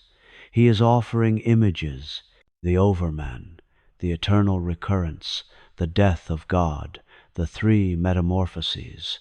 These are not concepts to understand intellectually. They are invitations to transformation. And the teaching method is strange, because the transformation is strange. Zarathustra begins by trying to wake people up. He goes into the marketplace and says, I teach you the Overman, but the crowd laughs. They do not understand. They do not want to understand. They want comfort, security, ease. So Zarathustra changes his approach. He stops trying to teach everyone and starts looking for companions, for those few who can hear him. And the book becomes his teaching to them. He tells them about the Spirit's three transformations, about master and slave morality, about overcoming yourself, about loving your fate. He tells them that they must learn to dance, to laugh, to create, that they must become light enough to bear their own freedom. But even his disciples struggle. They keep misunderstanding, keep trying to turn his teachings into dogma, into rules, into something safe and comprehensible. And Zarathustra keeps pushing them away, telling them they must leave him to find themselves. Because the teaching is not about following Zarathustra. It is about becoming your own Zarathustra, creating your own values, dancing your own dance. The book culminates in the vision of eternal recurrence. Zarathustra sees that all moments are connected, that everything returns, that saying yes to one moment means saying yes to all moments. And this becomes his highest teaching, Amor, Fati, the love of fate. The ability to embrace everything that has happened, everything that is, everything that will be, and say, this is exactly as it should be, not because it is morally good, but because it is yours. And to reject it would be to reject yourself. This is not passive acceptance. It is active affirmation, the strongest possible yes to existence. Nietzsche believed that this teaching was his greatest achievement, that if humanity could learn to think the thought of eternal recurrence, it would transform everything. People would stop living for the future, for heaven, for some distant reward. They would start living for now, for this moment, for the sheer intensity of being alive. They would stop resenting their past and start seeing it as necessary to who they are. They would stop fearing their future and start creating it consciously, courageously. But he also knew that this teaching would be misunderstood, that people would try to turn Zarathustra into another prophet, another authority, another source of dogma. So the book ends ambiguously. Zarathustra's animals tell him he is ready to teach again, that the world is waiting for him. But Zarathustra simply smiles and says, "My time has not yet come," because the teaching is not for his time. It is for the future, for a humanity that has passed through nihilism and come out the other side, for those who can bear the death of God and still create meaning, for those who can embrace eternal recurrence and still dance. And Nietzsche, writing in the 1880 seconds, believed that this future was still far away, that it might take centuries for humanity to be ready, or it might never happen at all. Most people might remain last men forever, content with comfort, unwilling to risk the transformation. But a few might hear the call, and for them, Zarathustra's teaching would be a lantern in the darkness, a vision of what humanity could become, if only it had the courage. There is a line Nietzsche wrote in Ecce Homo, near the end of his productive life. He wrote, "My formula for greatness in a human being is Amor Fati, that one wants nothing to be different, not forward, not backward, not in all eternity, not merely to bear what is necessary, but to love it." This is perhaps his most beautiful teaching, and his most difficult, because it asks you to love not just the good moments, not just the successes and joys, but everything, every failure, every humiliation, every loss, every moment you wish you could take back, every choice you regret, every person who hurt you, every circumstance that seemed unfair, all of it, not with resignation, but with love. How is this possible? How can you love what has caused you pain? Nietzsche's answer is subtle. He is not asking you to pretend the pain was not real, or that the bad things were actually good. He is asking you to see that everything that happened, all of it, made you who you are. And if you would not trade who you are, then you cannot wish away any of what made you. Think about it. Your strengths often come from your struggles, your wisdom from your mistakes, your compassion from your suffering. If you could go back and remove the pain, you would remove the growth that came from it. You would become someone else, someone who never learned what you learned, never developed what you developed, never became what you became. And Nietzsche asks, is that what you want, to be someone else? Or can you say, I am who I am because of everything that happened, and I would not change it because I would not change myself? This is Amor Fati, not a passive acceptance, but an active embrace, a fierce yes to your own existence, including everything that shaped it. It is closely related to eternal recurrence. If you could will every moment to return eternally, then you are practicing Amor Fati. You are loving your fate completely. But most people resist this. They hold on to resentment. They nurse old wounds. They keep wishing things had been different. And in doing so, they trap themselves in the past. They cannot move forward because they are still fighting battles that are over, still arguing with people who are gone, still rejecting circumstances that have already happened.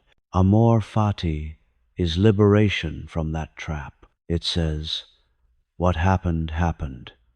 I cannot change it, but I can change my relationship to it. I can stop resenting it and start using it. Every scar is material for creation. Every failure is information. Every loss is a teacher. And when you see it that way, nothing is wasted. Everything becomes fuel for becoming who you are. This does not mean being passive about the future. Amor Fati is not the same as fatalism. Fatalism says, "Nothing I do matters. Everything is predetermined. I am helpless." Amor Fati says, "Everything that brought me to this moment matters. Everything I do now will shape what comes next. I am responsible." It is a paradox. You accept everything that has happened, and you take complete responsibility for what happens next. You love the past, and you create the future. This is the balance Nietzsche is pointing toward. Not stuck in nostalgia or regret, not lost in fantasy or wishful thinking, but present, alive, engaged with what is, while actively shaping what will be. Amor Fati is not easy. It requires a kind of emotional and spiritual strength that most people never develop. The strength to look at your worst moments and say, "Even these I accept, even these I love, because they are mine." But for those who can do it, there is a profound peace, not the peace of having no problems, but the peace of having accepted them, not the peace of a life without pain, but the peace of a life where even pain has purpose, where nothing is wasted, where everything belongs. Nietzsche practiced this himself, or tried to. He suffered enormously, terrible migraines that left him blind and vomiting for days, insomnia, loneliness, poverty, the feeling that his work was being ignored, that he was writing for a future that might never come. But he wrote again and again that he would not trade his suffering, that it had made him who he was, that it had given him the perspective to see what healthier, more comfortable people could not see. He wrote, "I am grateful to my suffering. It taught me to think." This is Amor Fati in practice. Not pretending the suffering was not real, but using it, transforming it, making it meaningful by making it part of your story of becoming. And this is available to you too. Whatever has happened in your life, the things you are proud of and the things you are ashamed of, the joys and the traumas, the choices you made and the things that were done to you, all of it is yours. The question is, will you reject it, wish it away, spend your energy fighting what cannot be changed? Or will you accept it, integrate it, make it the foundation for who you are becoming? Amor Fati is the second path, the path of saying, "This is my life, all of it, and I love it because it is mine, not because it is perfect, but because it is real, and because loving it gives me the strength to create what comes next." Nietzsche loved the image of the dancer. It appears throughout his work, sometimes explicitly, sometimes as metaphor. He contrasts the dancer with the scholar, the priest, the soldier. The scholar is heavy with knowledge, burdened by footnotes and references. The priest is rigid with dogma, locked into positions he must defend. The soldier is tense with discipline, always ready for combat. But the dancer is light. The dancer moves, flows, changes direction without losing rhythm. The dancer does not carry weight. The dancer uses weight, plays with gravity, makes even falling part of the choreography. This is the image Nietzsche offers for how to live, not as someone fixed in place, defending a position, clinging to an identity, but as someone in constant motion, constantly becoming, never finished. Life, Nietzsche believed, is not a thing. It is a process. You are not a static self with fixed characteristics. You are a flux, a becoming, a series of transformations. And the art of living is to dance with that flux, rather than resist it, to say yes to change, to welcome the dissolution of old forms because it means new forms can emerge. Think about how most people relate to change. They resist it, they cling to who they were. They mourn every ending as a loss. They want stability, permanence, the assurance that they can be the same person tomorrow that they are today. But this, Nietzsche would say, is death in life, because everything living is becoming. Everything alive is changing. The moment you stop changing, you start dying. The dancer understands this. The dancer does not try to freeze a perfect pose and hold it forever. The dancer knows that the beauty is in the movement, in the transitions, in the willingness to flow from one moment to the next. And when a dancer falls, and all dancers fall, they make it part of the dance. They roll, they rise, they transform the mistake into a new movement. This is what Nietzsche means by dancing. Not literal dancing, though he valued that too, but an approach to existence that is fluid, responsive, creative. An approach that does not need everything to go according to plan, because there is no plan, only improvisation. An approach that can take whatever happens and work with it, shape it, make it part of the creation. Most people cannot do this. They need scripts.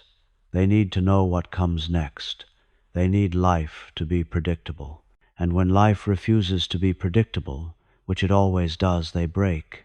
But the dancer does not break. The dancer adjusts, finds a new rhythm, discovers possibilities in the chaos. Nietzsche saw this quality in certain rare individuals. In Goethe, who reinvented himself multiple times over a long life. In Napoleon, who improvised brilliantly in the face of impossible odds. In himself, when he was healthy enough to work, transforming his suffering into insight. And he believed it was the mark of the highest type of human being, not the strongest in brute force, but the most flexible, not the most certain, but the most adaptable, not the most defended, but the most open to transformation. The dance of becoming requires something most people do not have, a tolerance for uncertainty, for not knowing where you will end up, for being willing to start a movement without knowing how it will finish, for trusting that you will respond well to whatever comes, even if you cannot anticipate it. This is terrifying, because it means you cannot control your life the way you want to. You cannot make it safe, predictable, comfortable. You can only make it alive. And alive means always at risk, always vulnerable, always potentially about to change in ways you did not plan. But it also means always potentially about to discover something new, always capable of surprise, always in motion rather than stuck. Nietzsche wrote, "You must have chaos within you to give birth to a dancing star." This line has haunted readers for over a century. What does it mean? It means that creativity, transformation, anything truly new, it all comes from chaos, not order. Order is safe. Order is predictable. Order is the same patterns repeating. But chaos is where new patterns can emerge, where the old forms break down and new forms become possible. And if you are going to dance, you need to be willing to enter that chaos, to let go of control, to trust the process of becoming even when you cannot see where it leads. This is not advice for everyone. Most people need order, need structure, need to know where they stand, and there is nothing wrong with that. But if you are someone who feels the call to transformation, who cannot be satisfied with repeating the same patterns forever, who needs to grow and change and become, then you must learn to dance, to be light enough to move, to be flexible enough to change direction, to be playful enough to make even your mistakes part of the choreography. This is the dance of becoming, and it never ends. There is no final form, no arrival, no moment when you can say, "Now I am finished becoming." The dance continues until you die, and if you have lived well, danced well, your death itself will be part of the dance, not a tragedy, but a completion, the final movement. Nietzsche saw it coming.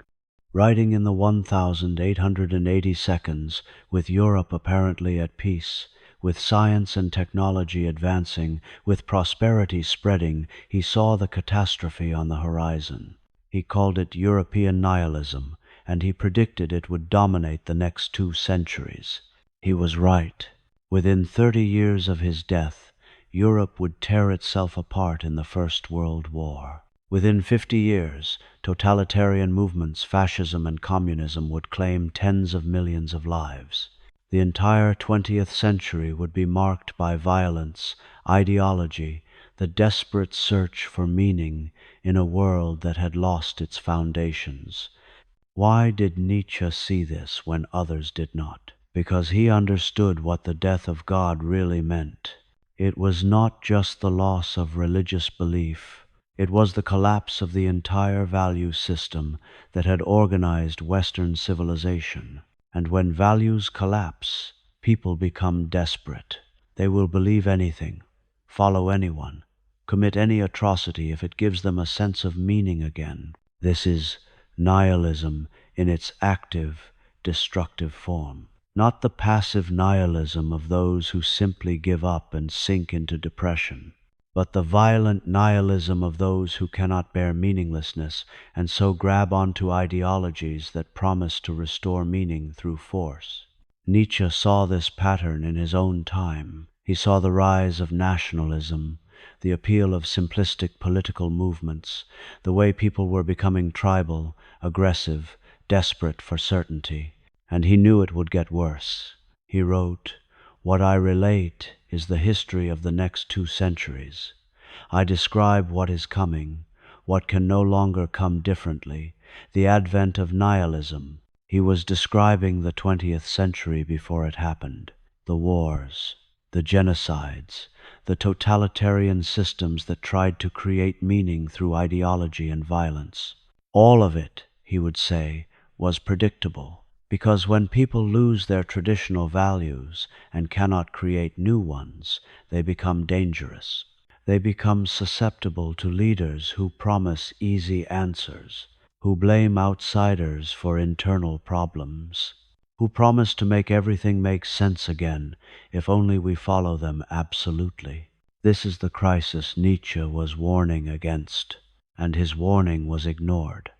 Instead of taking seriously the challenge of creating new values, of learning to live without cosmic guarantees, European culture fled into fantasies, into nationalism, into racial ideologies, into political religions that claimed to have the answer, and the result was catastrophic. But Nietzsche also offered a way through the crisis, not an easy way, not a comfortable way, but a way nonetheless, the way of the free spirit, the individual who can endure nihilism without fleeing into new dogmas, who can create values without needing them to be absolute, who can live without cosmic meaning and still say yes to life. Nietzsche believed that such individuals were rare, that most people would always need authorities, ideologies, herds to belong to.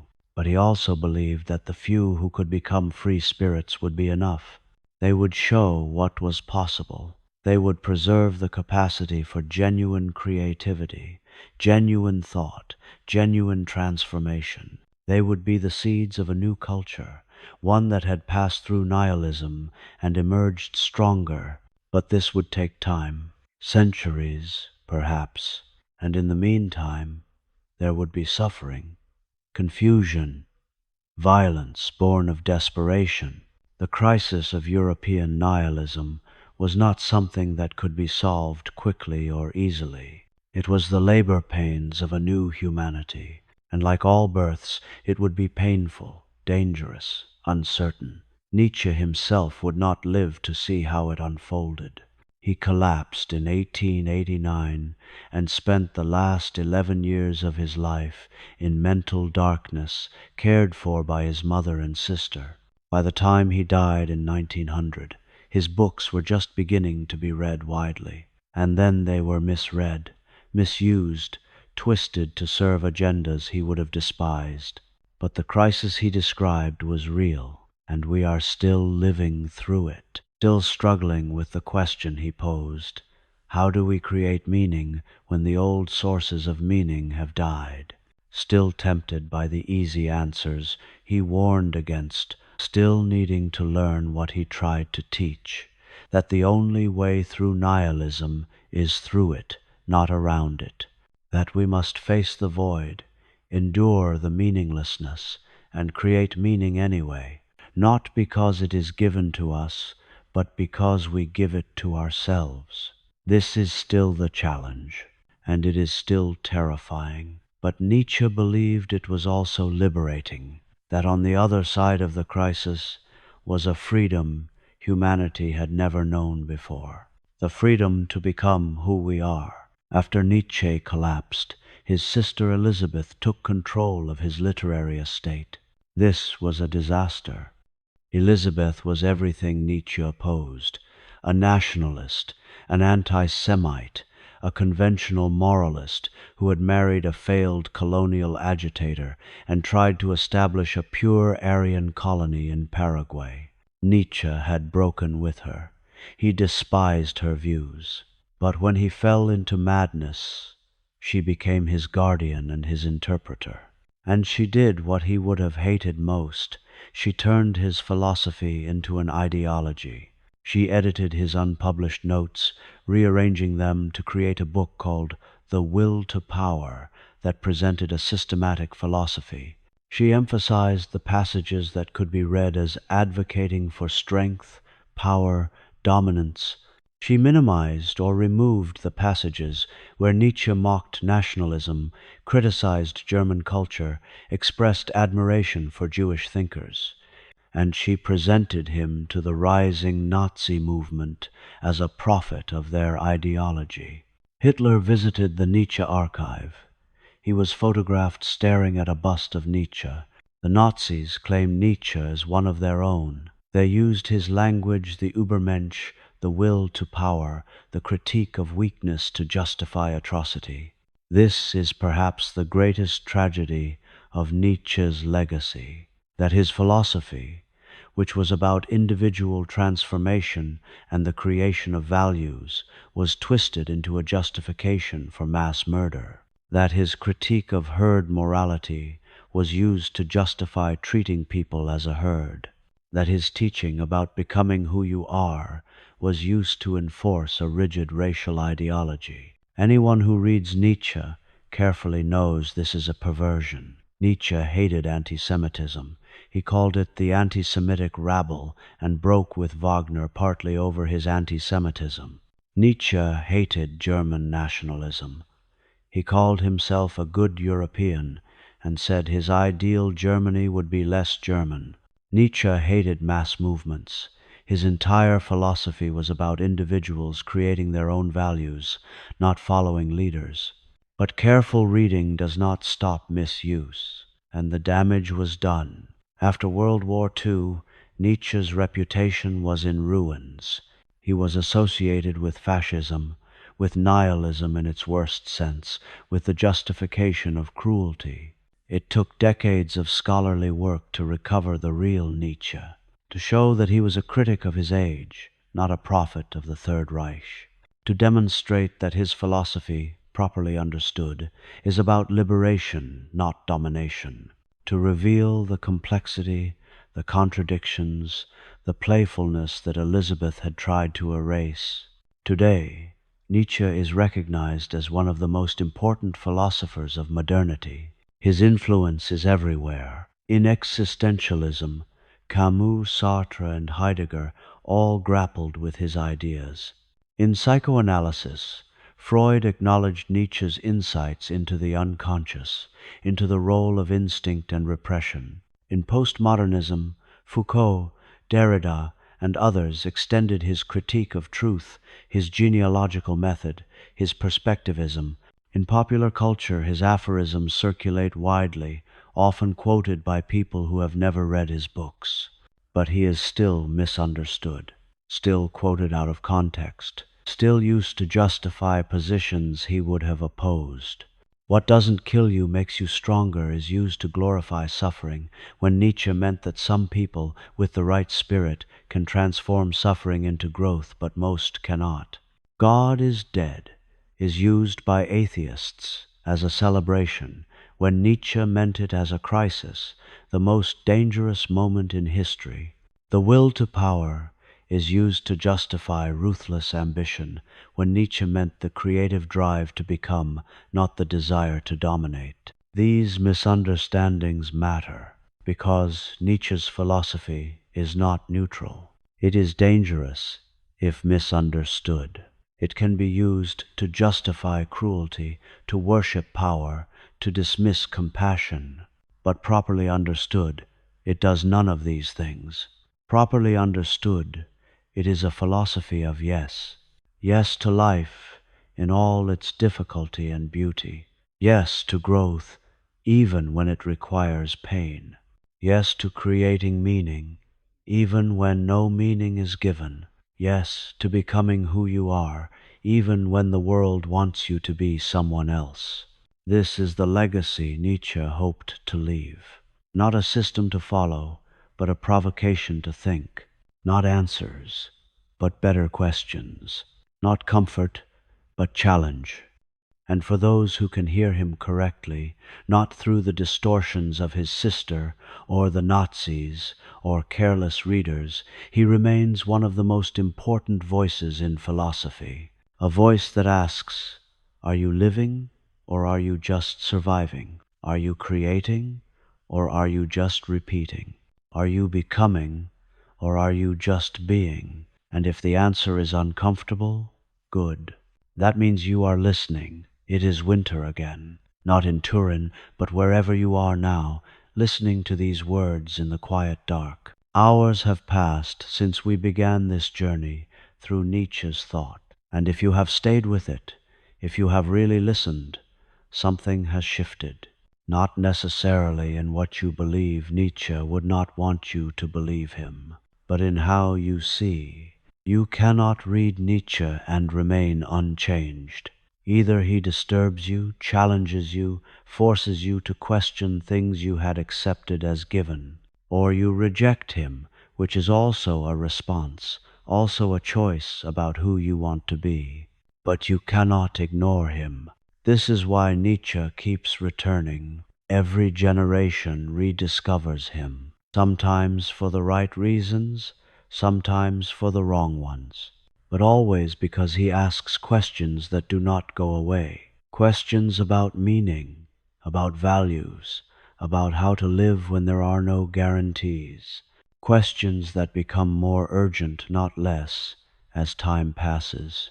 We live in a world Nietzsche predicted, a world after the death of God, where old certainties have collapsed, a world of nihilism, where people feel the emptiness and scramble to fill it with ideologies, with consumption, with distraction, a world of herd behavior amplified by technology, where conformity is easier than ever and solitude is harder, a world that desperately needs free spirits. Individuals who can think for themselves, create their own values, say yes to life without needing permission. Individuals who can dance. This is why Nietzsche returns. Not because he has the answers, he would laugh at the idea that there are answers, but because he has the questions, and because he shows, through his own life and work, what it means to take those questions seriously. Nietzsche lived his philosophy. He gave up the security of an academic position to write what he needed to write. He endured poverty, illness, loneliness. He was misunderstood in his lifetime and misused after his death. But he never compromised, never made himself smaller to fit in, never wrote for applause or acceptance. He wrote for the future, for those who would come after, for you. And now, in this moment, you face the same questions he faced. How will you live? Will you accept the values you were given? Or will you examine them, challenge them, create your own? Will you seek comfort and safety? Or will you seek growth and transformation? Will you blame your circumstances, your past, your pain for who you are, or will you love your fate and use it as material for becoming? Will you conform to the herd, or will you risk the loneliness of thinking for yourself? Will you live reactively, letting life happen to you, or will you live creatively, authoring your own existence? These are not abstract questions. They are the questions your life is asking you right now, and the answer is not in words. The answer is in how you live. Nietzsche believed that the way you live is the only honest philosophy, that what you do reveals what you really believe, regardless of what you say you believe, and that the highest achievement is not to believe something, but to become something, to become who you are. This phrase, become who you are, appears throughout his work. It sounds paradoxical. How can you become what you already are? But Nietzsche means, become what you are capable of becoming. Realize your potential. Express your nature fully, without apology, without holding back. Stop living as an imitation of others and start living as an expression of yourself. This is the work, and it never ends. There is no moment when you can say, I have become who I am. I am finished, because you are not a thing. You are a process, a becoming. And the moment you stop becoming, you start dying. So the question is always, what am I becoming now? Is it what I want to become? Am I moving toward greater life or away from it? Am I growing stronger or weaker? More myself or less?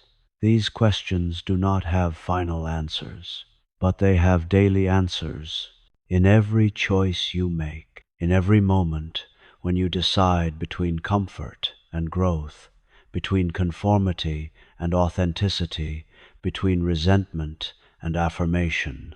Nietzsche returns because we need these questions, because every age needs to rediscover the challenge of creating meaning.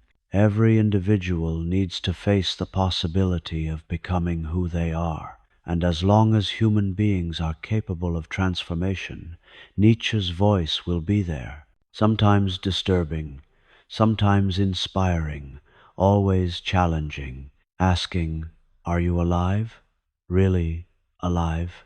Or are you just going through the motions, waiting for life to begin? And if you are waiting, what are you waiting for? Permission? Nietzsche will not give it to you. No one can. You must give it to yourself.